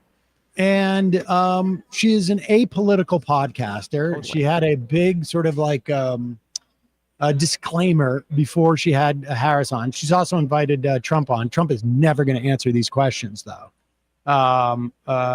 And the whole "call me daddy" is really like this. Call is, her daddy, by the way. It's but- called call well, her the daddy. point is right, but the reason why they say "call me daddy" is because Hannity's trying to sort of like, this is titillating for his 100%. old Even that man title, audience. Well, Yes. but it's called that. It was originated in the Barstool universe to be a play on "Call Me Daddy," Yes. and he's either subconsciously not getting it right because he's or doesn't feel a comfortable. horny weirdo, or he's just trying to signal what you're saying to his audience. I mean, this is his radio show when he's pretty lazy, so it's hard to discern. All right, let's keep playing. And can we try to think of any law that gives the government the power to make a decision? I know what you're going to ask. About a man's body. Giggles. No. Is there any law? No. Linda, what would you call the draft? Would that be a decision the government makes that they draft young men? And I don't want them to draft women. And I don't know if that's been a big issue. I would say, just against all human beings. I mean, think of all of our amazing military that lost their jobs after some of them had 30 and 40-year tenures in the military during the COVID vaccines and the mandates. I mean, that was against all human beings, male and female. Well, they're making decisions over people's bodies all the time. And then, if you're going to send a guy into a war zone, if God forbid there's a war, men are going to be drafted and they're going to be told to put their bodies in harm's way. And the idea that abortion is this big issue, they're just lying about that too. Wait, what? There's just lying about that too. So the COVID mandate, that's not really the point they're making about a gender specific against male Although the policy. COVID mandate would be a little bit more current if you want to make a reference to bodily autonomy, because check the facts on the internet. But the whole point is it's gender specific. 1973 was when we ended the draft, which was also the same year, by the way, that Roe v. Wade, the decision was handed down, just coincidentally. So he's really reaching back into the past here to find some law that has to do with men's bodies. Also, men wrote the law that did the draft, so not exactly analogous. Pretty exclusively, and like this is something you often you're seeing the Trump campaign and Republicans right now really borrow from talking points we've heard in the manosphere many times. The draft thing is consistently what incels and manosphere men's rights podcasts and activists talk about as the thing that is the major discrimination between men and women in our government. And again, you can't, like, we're going back to a law that has been defunct since 1973. Yep. Indeed. All right. Well, listen, I have some more guests with us. Let's take just a quick break while I just get set up here, and we'll be back in just a moment.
We are back. Sam Seder on the Majority Report. I am live at the Mass Torts Conference in Las Vegas, Nevada.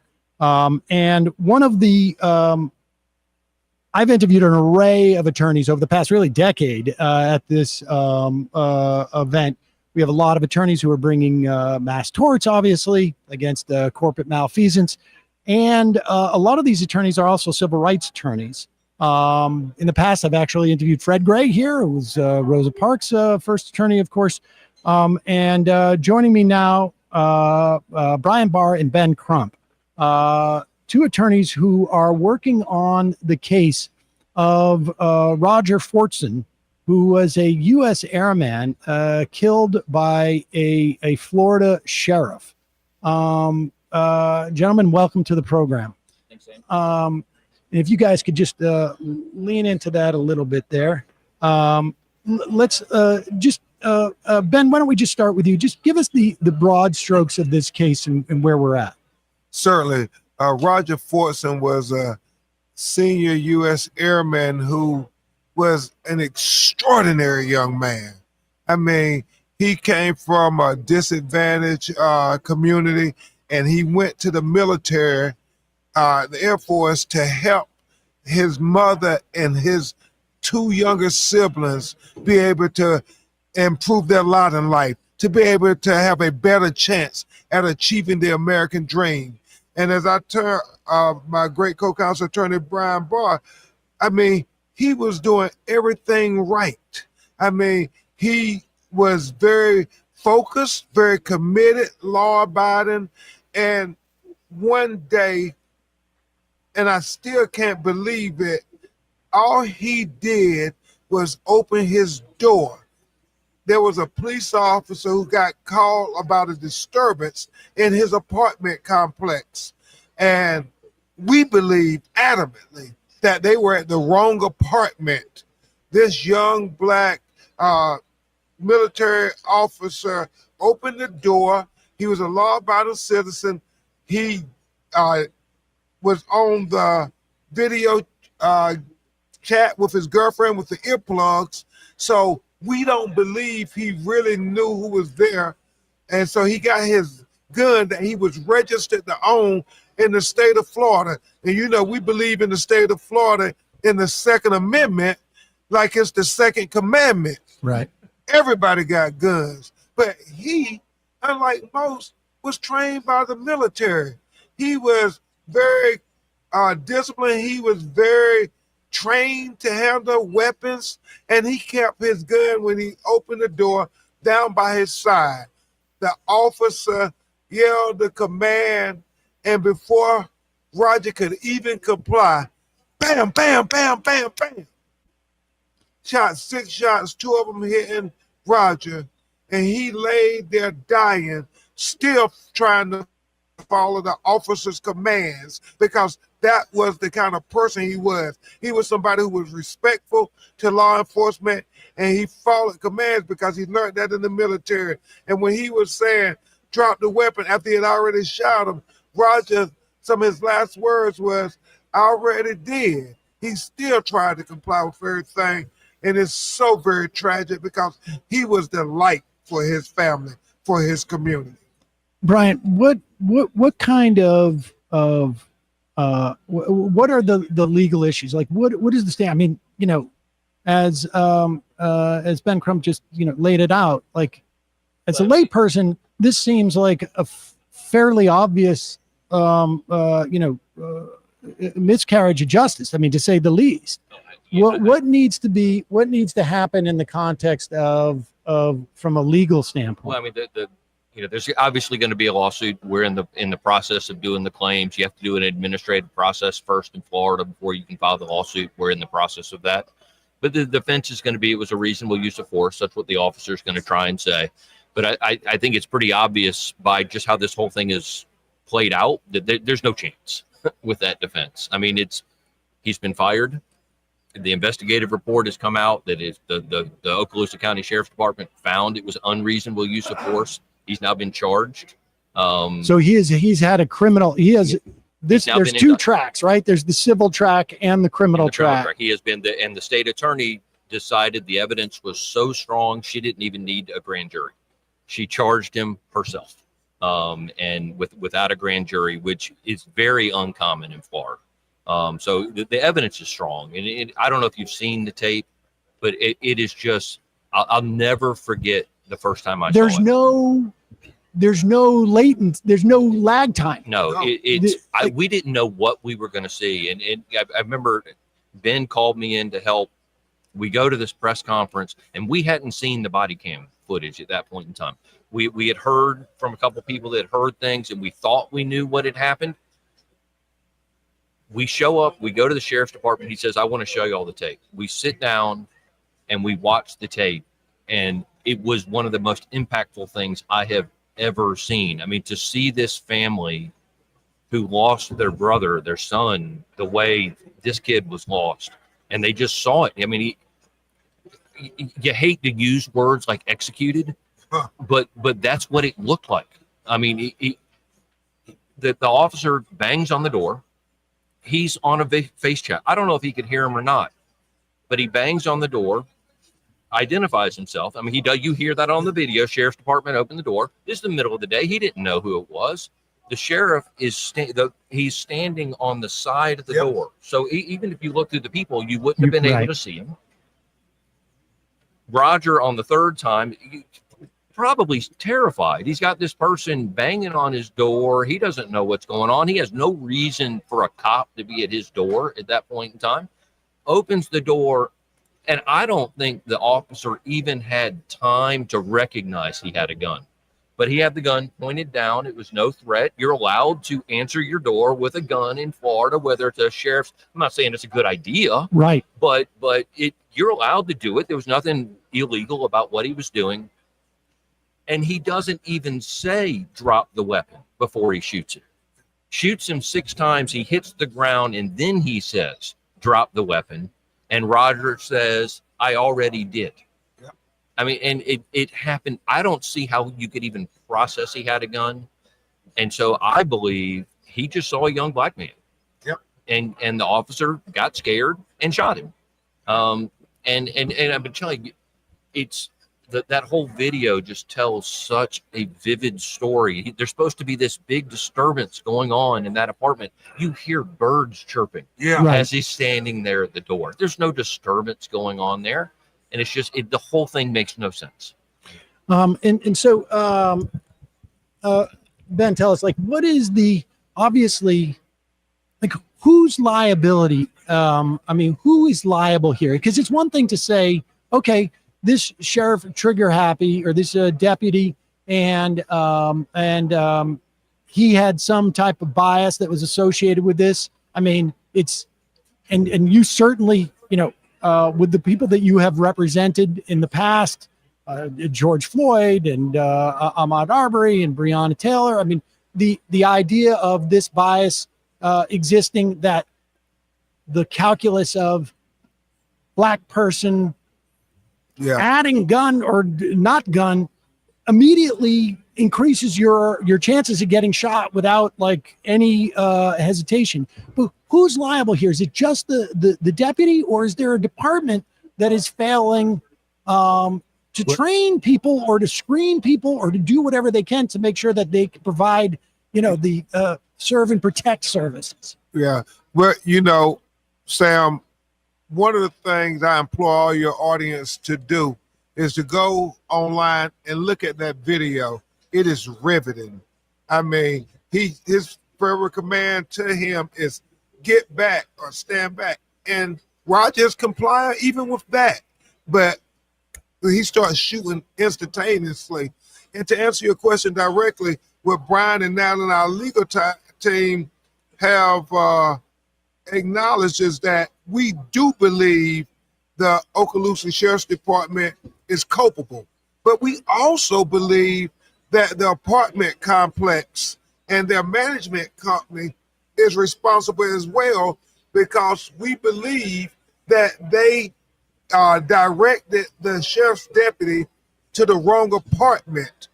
Roger has never had an arrest, no criminal conviction. I mean, he's a law-abiding citizen. But after we did our research, what we did find was that there was a neighbor of his that had 5 domestic violence calls to his apartment unit. We believe they went to the wrong apartment at the direction of the apartment complex manager. And we believe the proximate cause is really goes back to them being wrong. And then obviously, I do too many of these cases, and it's always the question. It's undeniable. You can't get away from it. You ask yourself, if he was a white officer, would the deputy have shot? Yeah. A white officer in the military. Yeah. Yeah. And Brian, let me ask you this: like, what's the hope in terms of? I mean, obviously, for the family, nothing's going to make up for this death of Roger Fortson. But from a societal perspective, from a broader perspective, like how much of that is on your agenda in terms of like trying to change the way all of this happens? Like that is the agenda. I mean, because like you said, I mean, there's no amount of money that you could pay Roger's mother that she would accept, and she wants him back. I mean, that's what she wants, but she understands that's not realistic. What she wants is to be another person that stands in the gate and says, no more, no more. And we have got to change the way we police in this country, the way we train officers in this country. It's a hard job. And I don't think any of us sitting here would say that being an officer is an easy job. It's clearly a hard job, but they've got to do a better job training these people. They've got to do a better job identifying people who are more likely to shoot. And this department in particular has had multiple issues like this. This isn't the only one. I mean, there was a shooting a year prior to this. Thankfully, they didn't hit the guy, but there was a man they had arrested. He was in the back seat of the car. An acorn fell and hit the car. Oh, I saw this. And the cop unloaded into the car. Yeah, and he started to do like a tactical role, and that's what's going on at this sheriff's department, which tells you they are not training correctly. Do you think, I'm curious, I mean, aside from obviously training and some type of vetting process that's a little bit more, do you think also, where are both of you, either one of you have thoughts on the scope of what we ask of police officers to do? The idea that was promulgated, during the Black Lives Matters protest, the idea of essentially redistributing some of the responsibilities and some of the funding from the police department to other social services, people who are not, it's one thing to say like, you need to, it's a lot to ask of an individual to be both a, someone who's going to be fighting crime, but also involved in social services, also involved in all these other things. And, some people would argue these are two different, you're trying to train people to do two different things that are not necessarily diametrically opposed, but work against each other on some level. If there is a complaint of domestic violence, maybe the lead person there should be, instead of two police officers, maybe one of the persons is a social service person, and they're accompanied by police backup. Yeah, and why don't I take this one, Brian? I've testified before at the U.S. Congress and the Senate on these issues about these departments of public safety being able to have resources, not just for police officers who oftentimes are called to deal with criminal matters. Their mentality is to make you comply, and if you don't comply, to use necessary force, even up into deadly force. Well, how about on a domestic violence call or a mental health call in particular, which they get called a lot? Instead of having a law enforcement officer trying to de-escalate a situation with a person who is having this mental health crisis. You have a mental health counselor who's there either taking lead or working in concert with the law enforcement social work issues. I mean, many times, unfortunately, you have domestic violence situations or you have altercations between people that don't need somebody to put a gun in their face. What they need somebody to do is to say, let's talk about this. And officers aren't trained to do that kind of stuff. But if we use just not even a large portion, probably a small percentage of it, to say when we have these 911 calls, let's have a social worker go with the officers. I mean, how hard is that to act? Somebody who has diplomatic negotiation skills. It also feels like we don't need armed people to issue tickets for running a red light or for having I mean, in New York City, we have and everywhere you have people going around issuing tickets. Don't get me started. Well, man, I mean, because the reality is this here. The majority of black people and brown people who are killed by the police in America starts with traffic stops. Traffic stops. And the majority of them are unarmed, but yet they end up dead. And so I don't know. I've said this, Brian. I don't know if you thought something of you. I mean, they shoot so many black men running away from them in the back. It's almost like a cliche. And it seems to me that one of the most dangerous things in America to police officers are black men running away from you. Right. I mean, how are you a threat when I'm trying to get away from you? But yet they do it and then they justify it. And you don't see them. I wrote a book in it, chapter 2, open season, and it's titled, "The Police Don't Shoot White Men in the Back," because it's so rare. If ever they shoot a white man in the back running away, they ain't gonna do it because they know there will be circumstances and consequences. But with minorities, not so much.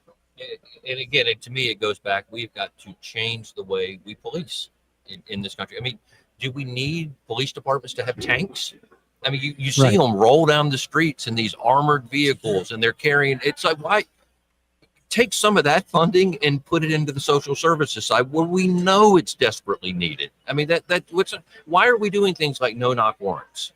You know, the Breonna Taylor thing. Why? I mean, hell, if somebody kicked my door in at night, I don't know who it is. You know, got a gun at my bedside, I'm probably going to grab it. Now, I have a better chance of surviving that situation because I'm a white guy, but that is a reasonable reaction.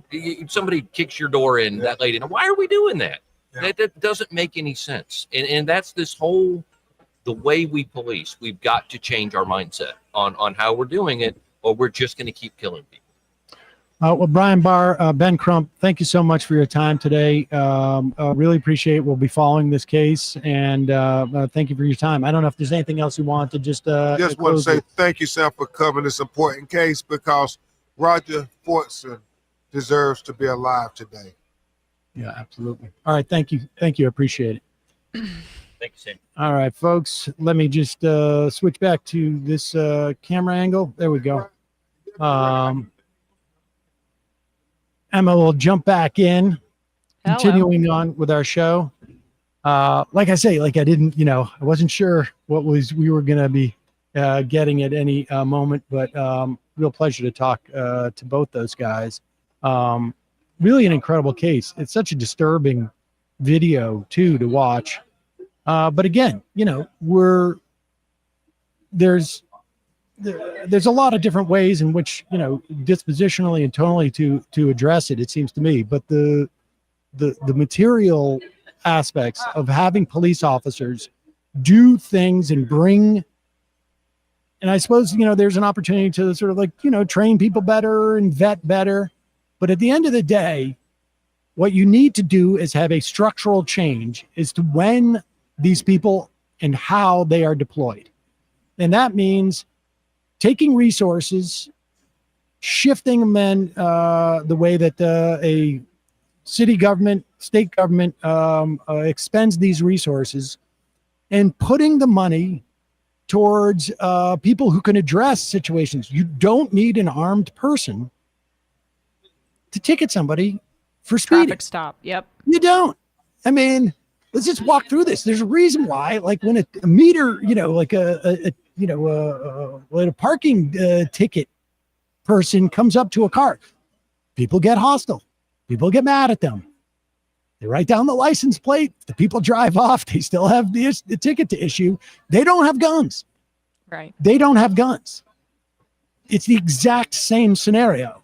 Car, person, and, violation officer who's there to ticket them.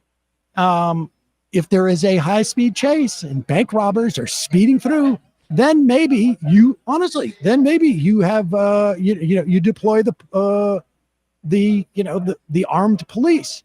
But if it's somebody who's just issuing tickets, the reason why it's dangerous for police officers when they approach a car that they have stopped is because they're carrying a gun.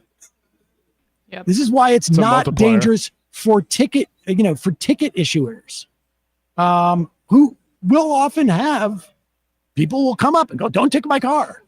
The reason why it's dangerous for police officers is because they have a gun. And if anybody being pulled over, regardless of what they're doing, if the idea is you're pulling them over for a moving violation, and that person driving knows that person doesn't have a gun, and all they're going to do is get a ticket, or they're going to say I'm not stopping. Well, the same situation is with armed police officers, or I'm going to drive off. The ticket, the issuer steps aside, has the license plate already written down because they get out of the car. They've already, this is the type of stuff that we're talking about.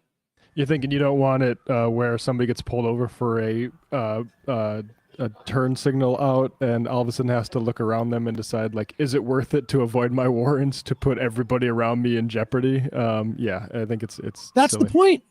It's okay, and I don't know how many, dangerous criminals we take off the street because of, a blinker violation or something. But I would imagine it's not that many. And it's far more dangerous for the police officers because they've got a gun. Far more dangerous for a lot of innocent people, I don't know, you say guilty of going 65 in a 55-mile-an-hour zone or something like that. But that's that.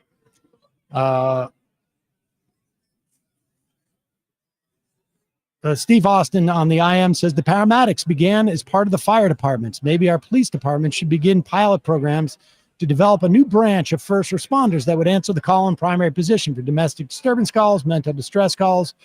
Exactly. I mean, all this is going to come ultimately from some type of legislative and societal push. In the wake of the George Floyd killing, we haven't gotten there yet.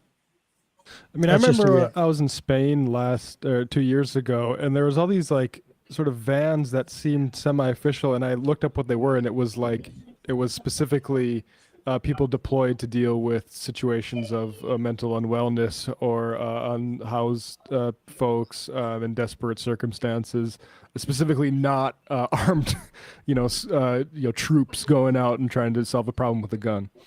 Right.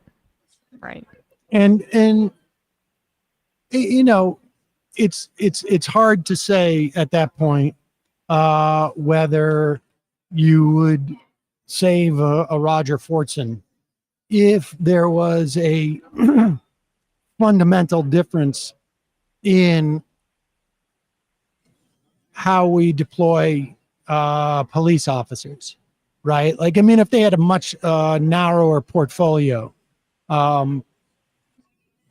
there's definitely reason to believe that they would be able to be trained for a much more specific situation and handle them differently, right? But when you throw less. when you throw 30 tasks at somebody that's on their job requirements, they're not going to do them all as well. I mean, it's just the bottom line. All right, let's change topics. We've got there's so many issues involved with this hurricane that's barreling towards Florida now. Still, by the last check, it's back up to a category 4. I don't know. Have you guys heard anything different at this point? It's been a category 5. The hope is that when it reaches landfall, it's a category 4 by that point. But either way, we're talking about one of the strongest storms to hit Florida in my lifetime. Let's keep in mind, New York Times live coverage is saying as of now it's a category 4 leading to its landfall. Now, let's be clear though, that this juncture, as of Monday, the anticipation was at this juncture it would be closer to a category 3. Right. And it looked like it was losing steam, and then it sort of jumped back up. So we really don't know. We spoke about earlier, we played that clip of the mayor from Monday. We have no response as a society in terms of providing evacuation notices. Providing evacuation services, making it possible for people to evacuate. Which, in many ways, these storms are like COVID in that they expose and heighten failures that we have within our society that already exist, right? Like what happens to your health care if you're not going into work? What happens to, what happens with education when we have families who don't have the same technology or money to spend on technology? In this instance, what happens to people who don't have the money to rent another apartment, to own a car to drive out of town, to maybe they're disabled and don't have access to these things? I mean, these moments of crises expose the weaknesses that we have that exist in society. Invariably, they're all around money because of the way that our society is structured. And we're going to have to address things for non-crisis periods of time to make us more durable and strong enough to sustain through crises. And one of the problems that we also have at this point is, as a society, a complete misunderstanding of what happens in Congress, how things get funded, what services the federal government provides, et cetera, et cetera. Just contemplate this. Donald Trump wanted to get rid of the entire federal government's apparatus to track hurricanes. He wanted to open the door for private corporations to do this work, which means it's behind a paywall. Just contemplate that for a moment. And we know the Republicans, under him, he wanted to cut FEMA.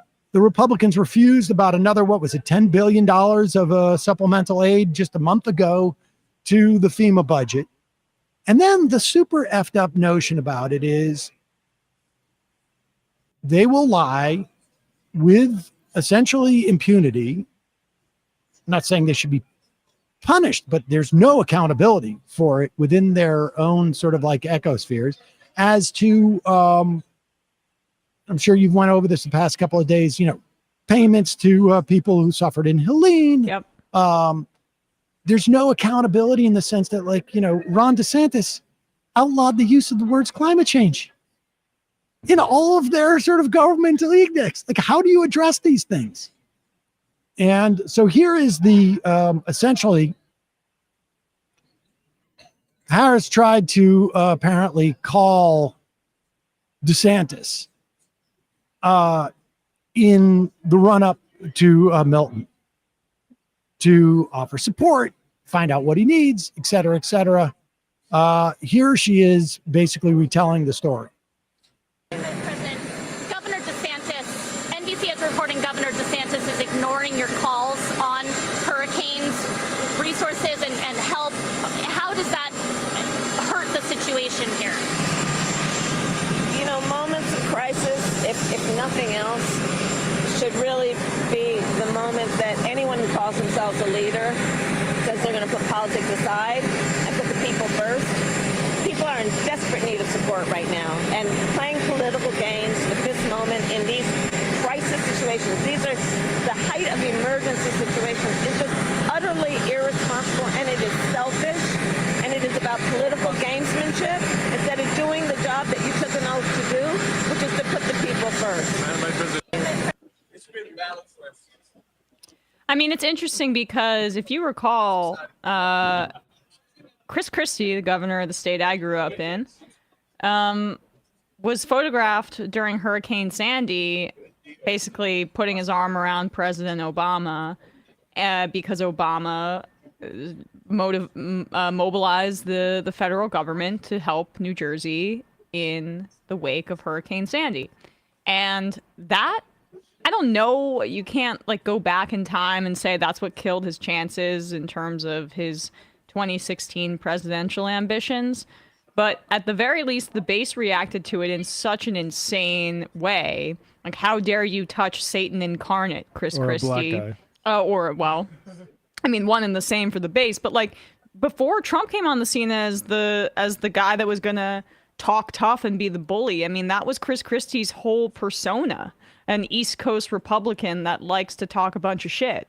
And he cratered under that. And so DeSantis is trying to go the opposite way, and he's making a show of not taking Harris's calls. But Harris is also making a show of the fact that he didn't take her calls, which she should, because they are playing politics. But this should be a moment where we're also talking about, like, Republicans are uninterested for the most part in building up systems that will mitigate the harms of this in the future.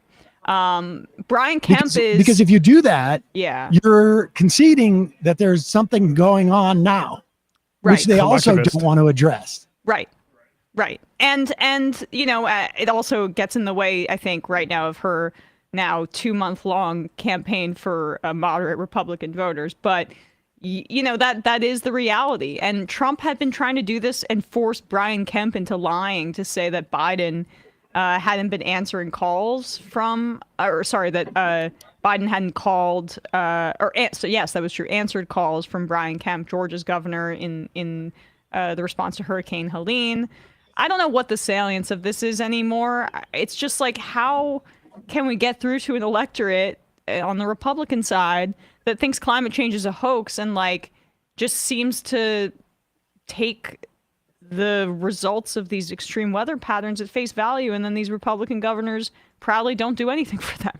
Well, you know, I mean, let me just preface this by saying I am sympathetic to the plight of a politician 30 days out less from an election trying to get elected. But at one point, Democratic politicians, and I don't anticipate that all will do this or that half, but some need to not be afraid of politicizing these things. And I don't mean like politics as a catty sport, politics as is like selfish, but take this opportunity. And I understand at this moment it might be impossible to do. And so, you know, don't misinterpret. Some people are going to be like, you know, a little bit oversensitive to this. But these are the opportunities to explain to people that there are, certainly in this in this realm. I mean, even Bill Clinton was, one of his best achievements was to basically rebuild FEMA. And George Bush came in and started to privatize all these services again. That's when they talk about cutting FEMA, that's what they want to do. They want these to be private services. And we saw how that worked out with Katrina, by the way. Exactly. And you want to take the opportunity to express to people, like, this is what society is about. Tampa Bay cannot, or Tampa cannot address this on its own. Nor can, the state of Florida, frankly, address this on its own. The whole strength of having a country as large and as wealthy as ours is that we have the ability to respond to these crises that don't hit everybody, that hit. And part of it is you don't know if you're going to be one of those people.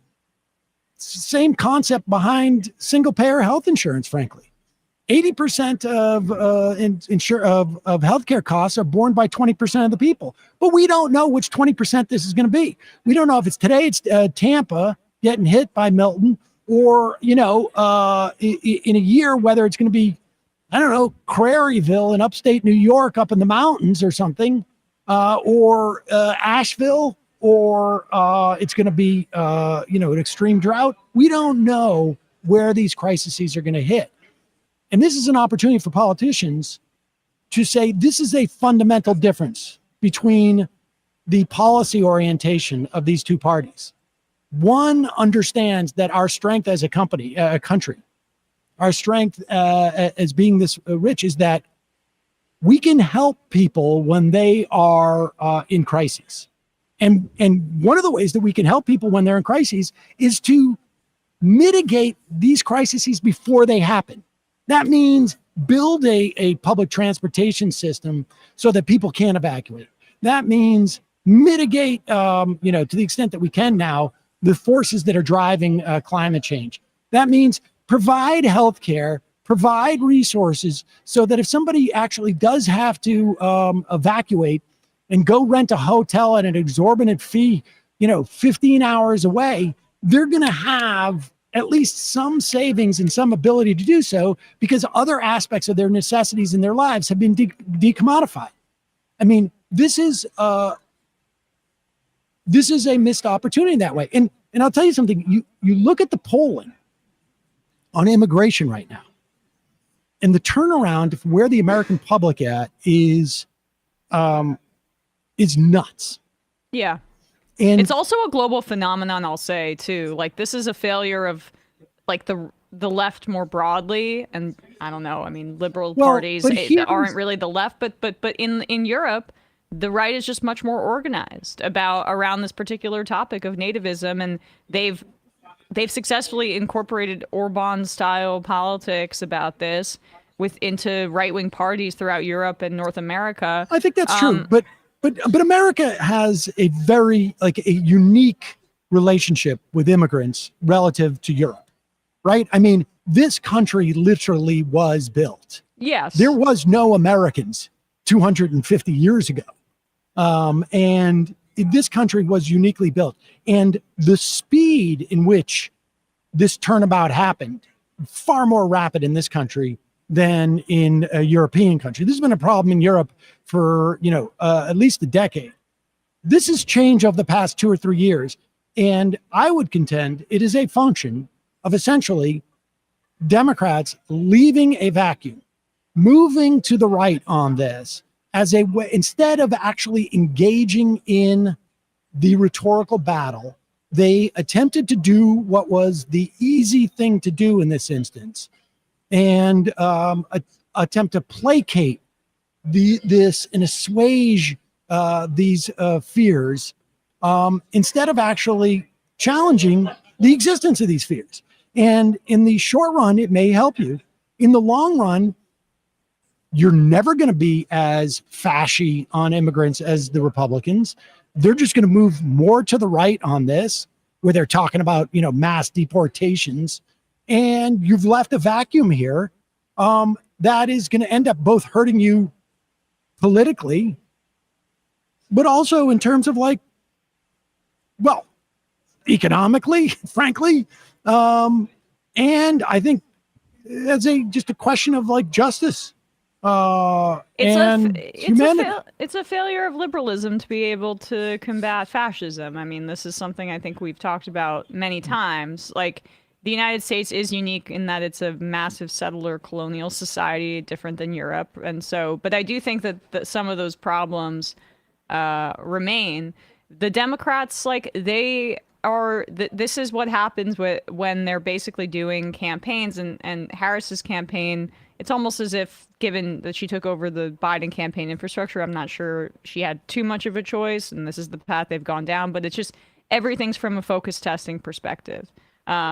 Run to the right on these issues, solidify your base to the right, and they haven't built up mechanisms to do the opposite. The party, while it's in a better position in terms of like delivering for people, the strategies long term to beat back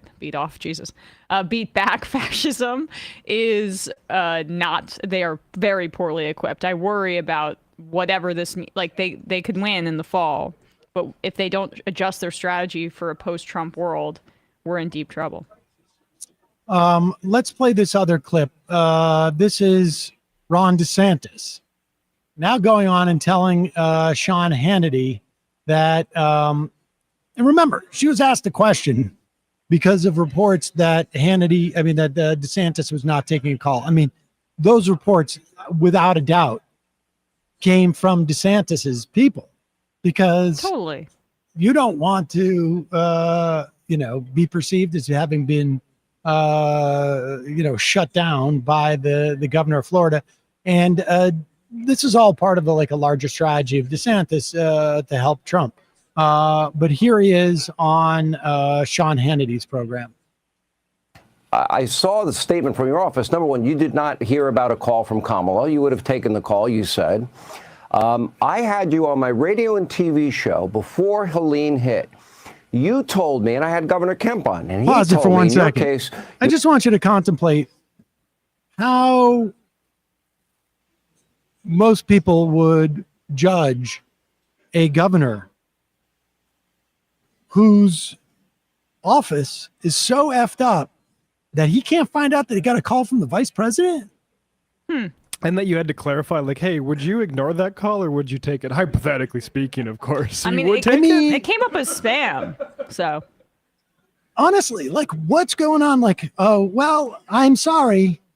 Like, who's answering the phone? Like, just like an intern? Like, I'm in the middle of doing a practical joke where I'm actually signing Ron DeSantis up for adult friend finder, so I can't pass on your call. Like, who is this person in his office that is not passing on that the vice president's on the phone?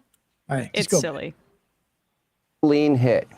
You told me, and I had Governor Kemp on, and he told me, in your case, you had 30,000 utility trucks staged to go in right after the hurricane. You had food, water, medicine, supplies ready to go right in behind the hurricane. As usual, I'm assuming you have the same thing for Milton. Am I wrong, Governor? No, you're right. And Hurricane Helene was a Category 4 storm. It did significant damage to the state of Florida. We've been on this footing now for 2 weeks straight in terms of preparation response. And now we have an even bigger storm that's bearing down, as you pointed out, in a very populated area, potentially could do even more damage. And we've been laser focused on leveraging all resources available, including from the federal government. And I've been in touch with both FEMA and the president, as well as marshaling all our state agencies and working to support our local communities. And so for Kamala Harris to try to say that my sole focus on the people of Florida is somehow selfish is delusional. She has no role in this. In fact, she's been vice president for 3.5 years. I've dealt with a number of storms under this administration. She has never contributed anything to any of these efforts. And so what I think is selfish. All right, pause it, please, because this is my favorite thing that I love to see them watch to thread this needle. She's been vice president for 3.5 years. Why hasn't she done any of these things that she says she's going to do already? Also, in those 3.5 years, she had no role in any of the hurricane responses because VP is basically a ceremonial role. How do you square those two things? The second But is the she's also reality. responsible for everything else that the administration has done. I mean, the second is the reality, right? Which is that I don't think Biden was really leaning on Harris for basically any input. There's a lot of reporting that shows that she was sidelined for a good part of the administration, and that's typically how things work with VPs. They're not they're mostly ceremonial. I thought and they were a team, and he respected her opinion. Yeah, they made a whole freaking TV show about it, a Veep, about the frustration of being a vice president in that regard. But like, you can't do both. Either she's responsible for the disasters of the Biden administration because she was so intimately involved in the Biden administration, or she had no role, as he's basically saying at that point. The reality is that she's calling, one, because she wanted to see if he'd take his call, and then maybe she could make something political out of it. But two, if she were to win, she would be the president. So this is the kind of thing when you're doing a transition period that would make total sense. Well, and she's trying to see how I can reach across the aisle. Like, yes. That's actually just, she's not doing it. She's sincere, actually, about that. I would also add that DeSantis does not have unlimited access to Joe Biden. You may speak to Biden on a Monday. You may be having problems with FEMA on Tuesday. Like, we need more tractor trailers or whatever it is. Right. I need more front loaders. I need more, whatever it is. I need more sand. I need this. And Harris comes in, says, I'm available, accessible to you. If you need something, obviously, as vice president, I have the ability to make a lot of that happen. I can call FEMA and say, we need more trucks down there. I want to see more trucks.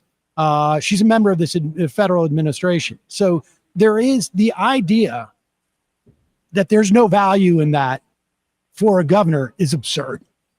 It's just patently absurd. Like, this is just the way that bureaucracies work. I mean, everybody knows this. But these are the limits, like, for him, in terms of blaming upward. I mean, he's the chief executive of the state of Florida, right? So when there's a failure in response to some sort of disaster in this way, how else are you going to direct the blame? They're going to try to channel it into the election in the fall. But the reality of the situation is, like, this is how a Republican executive of one of the most populous states in the country functions in their response. It's not adequate because they don't really believe in government. So when maybe the state most at risk for climate change shouldn't have somebody with that ideology to lead them, but he can't fight on those terms. All right, let's turn from. Oh wait, we haven't finished. Have we finished that clip? I don't. There's a little more. Yeah. No, forget it. Let's move on, because I want to turn from cataclysmic climate change to possibly cataclysmic massive war in the Middle East. Oh.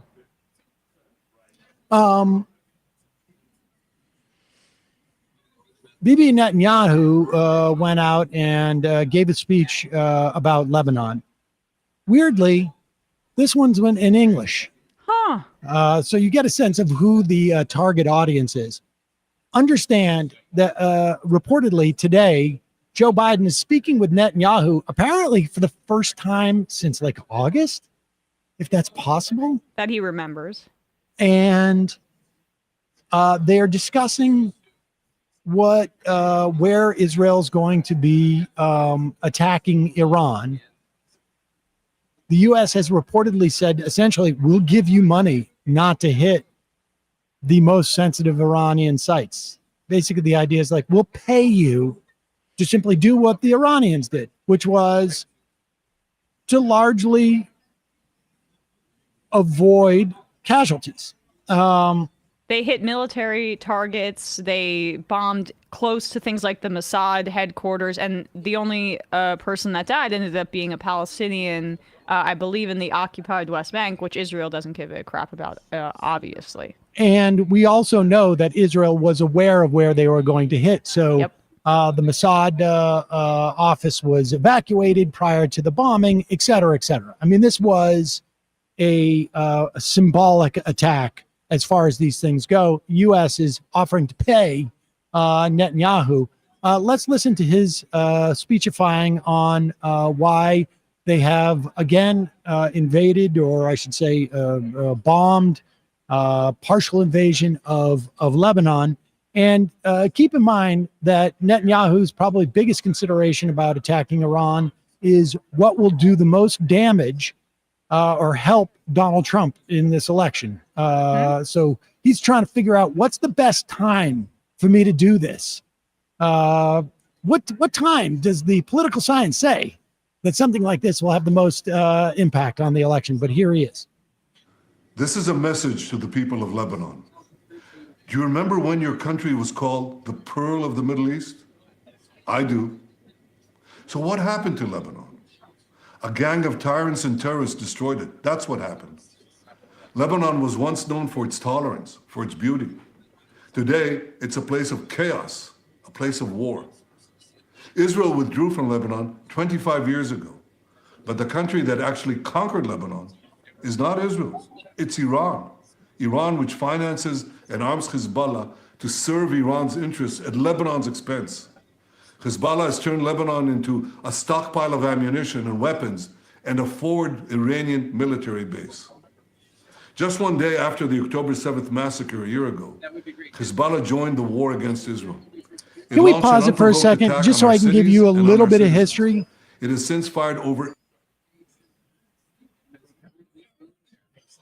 It is so rich for this guy to be talking about. Do you remember when Lebanon was the jewel of the Middle East, the pearl of Middle East?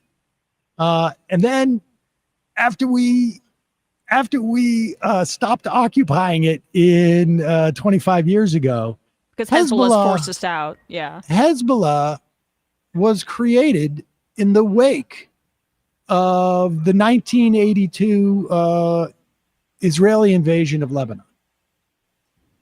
This is, I've mentioned this before. I was there as a kid during that summer, 15, 16 years old. And we were in Caesarea and we saw the attack helicopters, a ton of them going up low on the coast. Ultimately, we found out to bomb Lebanon, to bomb Beirut, I should say. And just a coincidence, but from there, I think it was at the beginning of sort of some of the skepticism I had as a kid about what was going on with Israel. But the idea of like, it was the pearl of the Middle East. And then we left a power vacuum after we went in there that allowed Hezbollah to grow into such a force. And can you imagine if, like, after October 7th, where Hamas basically said to the people of Israel, and they had the capability to do this, please, you need, we need to, for your own safety and security, invade. Please take back your country. This was some of what Netanyahu was saying to support the Bush's administration's illegal war in Iraq, where he bolstered the idea that the United States would be greeted as liberators. If we just took out Saddam, Iraq could go back to the Iraqi people. This is not about our imperialist aims. This is about the good of the Iraqi people. He's saying the same thing about Lebanon in this speech. And, you know, we don't talk about it in these terms, but if you saw what Beirut looked like, September 23rd, I believe, was the date that they basically bombed the hell out of Beirut. Equivalent, if not, I think more, civilian casualties than the day of October 7th. And the fact that you don't hear about September 23rd over and over again, September 23rd, but we hear about October 7th every single day to justify continued slaughter, not just in Gaza, where 99 American doctors and nurses say that over 118,000 people minimum are dead. That's 5.4% of the population, and that's the minimum, they say. The fact that we don't hear about that every day says everything you need to know about what is being used as propaganda to justify slaughter. Let's listen. After the October 7th massacre a year ago, Hezbollah joined the war against Israel. It launched an unprovoked attack on our cities and on our citizens. It has since fired over 8,000 missiles at Israel, killing civilians. I'm sorry, just really quickly. Just unprovoked. They did 2 terrorist attacks in Lebanon. First of all, Iran didn't respond when they killed the lead negotiator for Hamas in Tehran, the capital of Iran. Okay. Then they did pager attacks, coordinated bombing campaigns all throughout Lebanon. Then another walkie-talkie coordinated bombing campaign all throughout Lebanon. Then they started bombing right on the outskirts of Beirut. And then Hezbollah was sending rockets back. Just like insanity to call this unprovoked. The denial of provocation is a hallmark. Let's say that. Over 8,000 missiles at Israel, killing civilians without distinctions, Jews, Christians, Muslims, and Druze. Oh, wow. Israel has decided to put an end to this. We've decided to do whatever is necessary to return our people safely to their homes. Israel has a right to defend itself.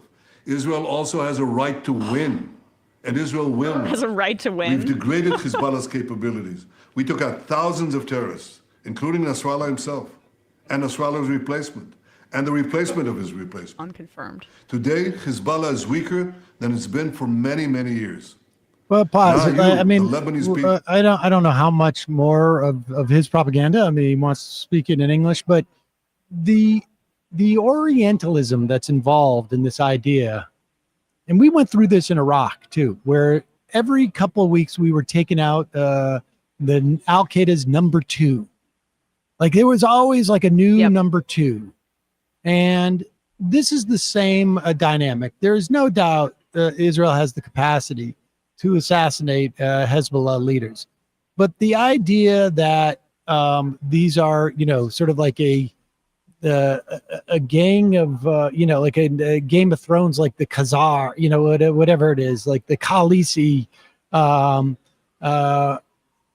Khalazar. And if we take out the Khalazar, the army will they won't know where to go and this and that.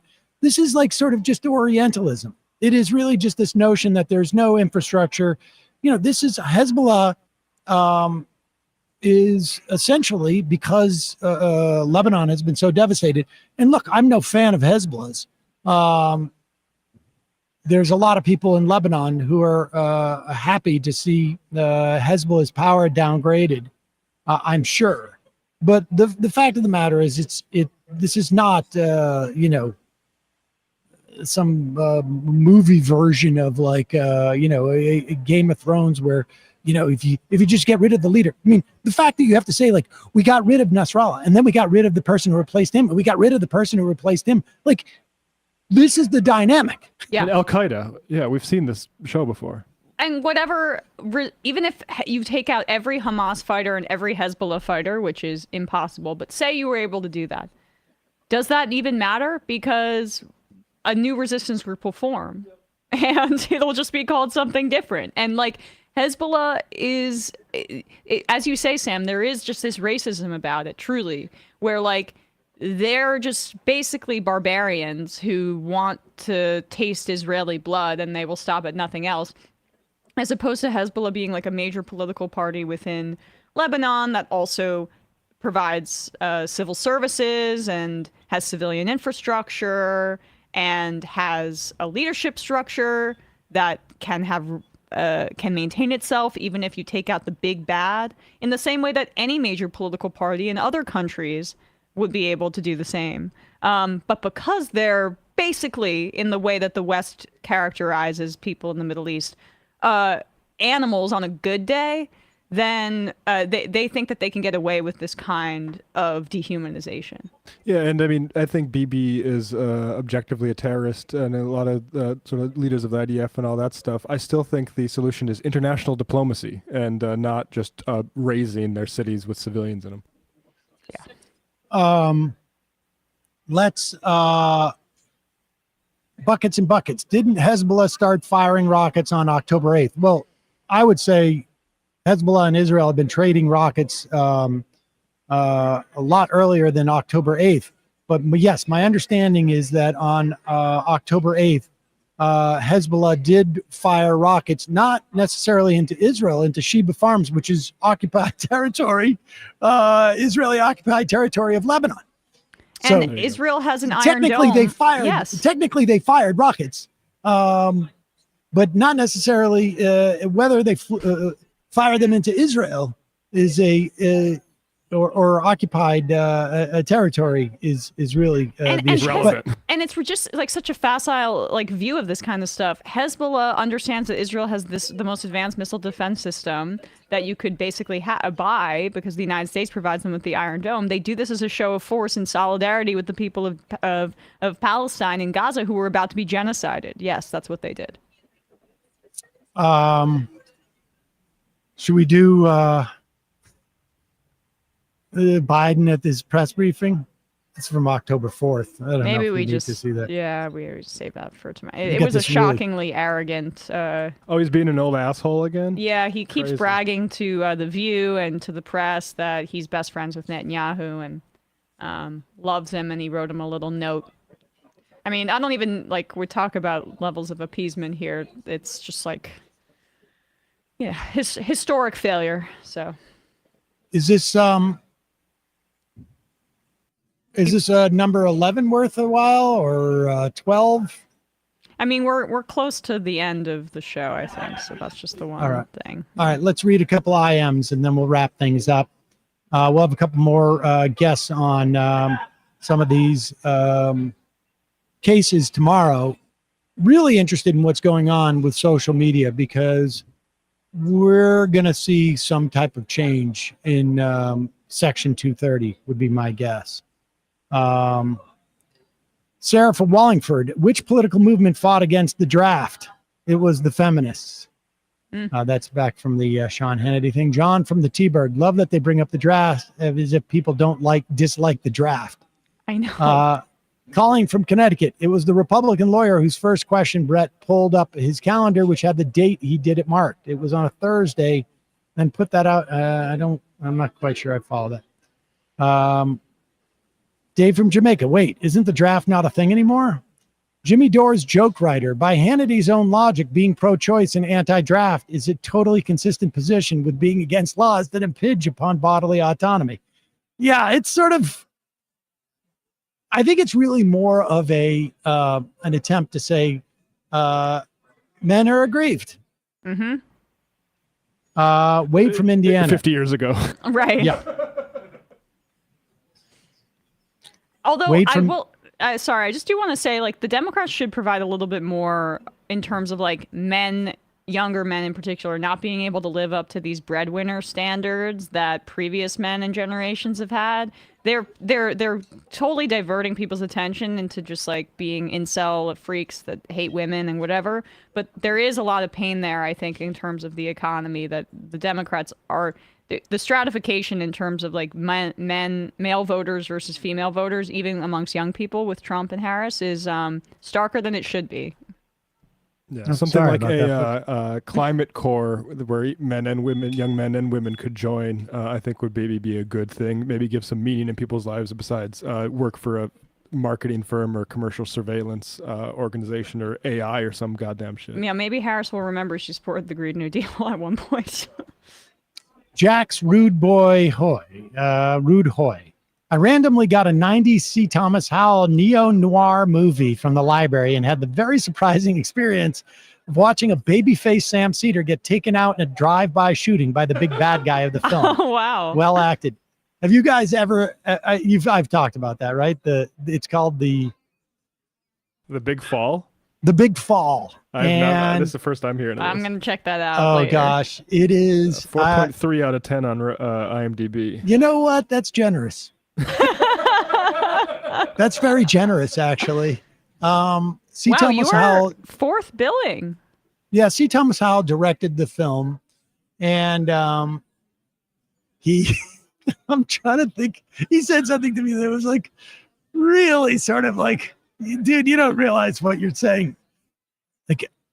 Hey Sam, it's great to meet you. I'm really, I was really looking for someone who could be really sort of Jewishy. And I was like, oh, great. Well, that's me. And You know what your I'll name put on was? my Jewishy glasses. And Yeah, do you remember what your name was, the character?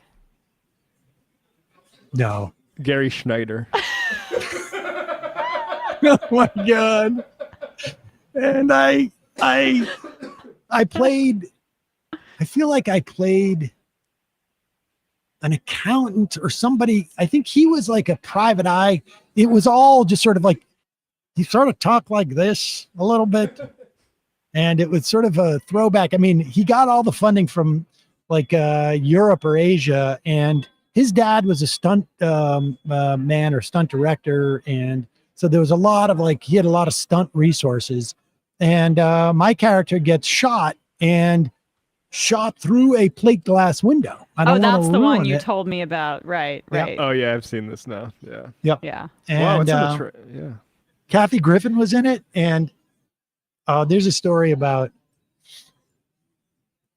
I was doing a sitcom at the time, a pilot, and I was having a sex scene, you know, to the extent that you could in a sitcom, but we had to, she was wearing a bra and I was wearing just my underwear, and I was really nervous about it. It was coming up, and I was doing the movie at the same time, sort of simultaneously while we were, you know, rehearsing the sitcom. And I said to him, because he had been in a bunch of sex scenes, like, you know, he was a very hot actor at one point. And I said, what do you do? Like, I'm a little bit nervous. I've never been in a situation like this. And he's like, oh, just let it rip. They should be grateful. They should be taken as a compliment. You know, you worry about like, I just remember let that. it rip? What the hell does that mean? Well, you're nervous as a 27-year-old actor, whatever No, I was. I understand the implication, right? But what does it mean to let it He rip? said, Just don't like, worry. Don't worry if that's gonna happen. Yeah, don't worry about it. If it happens, it happens, and just it should be it's taken as a compliment. A compliment to who? To the actress. I don't know if she would do so. Oh no, I didn't take his advice. That's a I real didn't thing. Thank you, C. Thomas Howell. I just remember going like, oh, I don't think so, dude. That seems like a little bit less than professional. Isn't that the guy from The Outsiders? Yeah, Pony Boy. Oh. I think he was Pony Boy, or He was Pony Boy. Yes, yes. he was the other one. I mean, that cast had Matt Dillon, Tom Cruise. Steve CJ, MR Discord user Doc the Coconut Queen, brought up a good point of that companies pressuring employees to work last minute should be held liable for death and damages. Should be a good topic for the tort conference, right? That's a good point. I wish that I know that there's some labor lawyers around, but I have not been able to connect with them here. Help for Floridians. If you are evacuating from Florida, have nowhere to go, or can't afford a hotel, we have 40 acres in Picayune, Missouri. Mississippi, where you, your horses, farm animals, and pets can ride out the storm. We're about 9 hours from Tampa. It's at the Aaron Regan Animal Sanctuary.com. Go on to the Discord and post that. People can email there. I don't want to put out your email in this way, but people can check the Discord if they can. But look up the Aaron Regan Animal Sanctuary. And if you're, headed out, or people who are, or want to convince people to, there's an opportunity. That is incredibly generous of you. Yeah.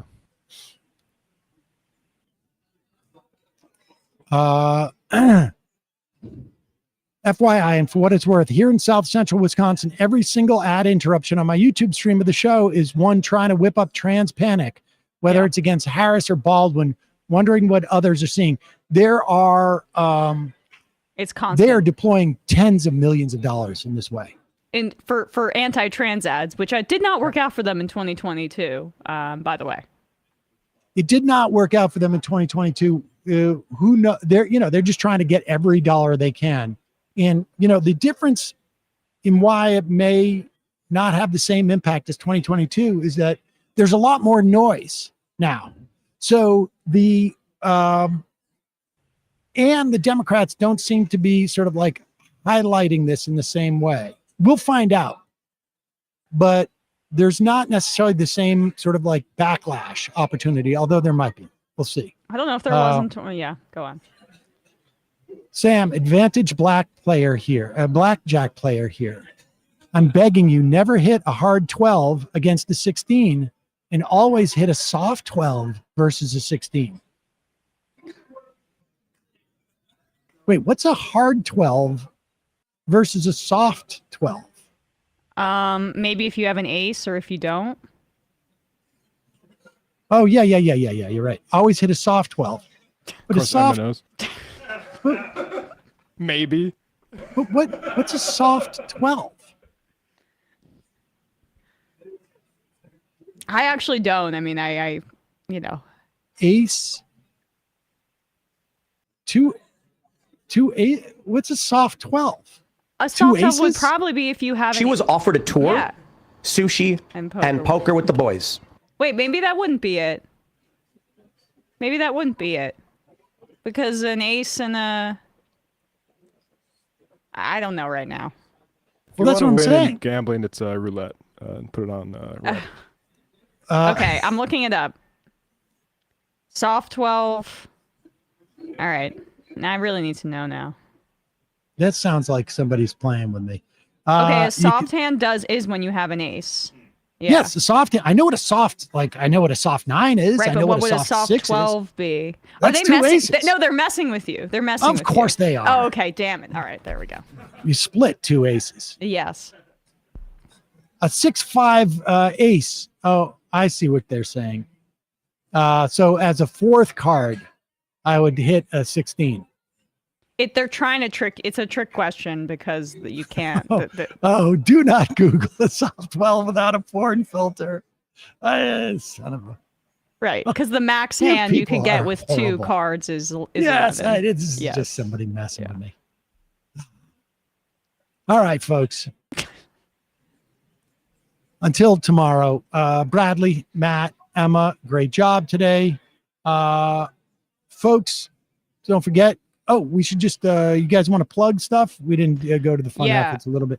Well, I mean, check out ESPN. We'll be doing our pick show tomorrow, but specifically on Monday, Sam and I had that phenomenal interview with Ilan Pape, but we also on the show had a journalist from Gaza on. And I got a message this morning from the guy who connected the two of us, and basically the journalist Rakan Abedel Rahman. I'm sorry, I'm mispronouncing it slightly, but he didn't want to plug this because he's I don't know. It's just he didn't plug this, but the guy who connected us did, and said that he has a GoFundMe to help him. As he mentioned in the interview, he has 4 small children.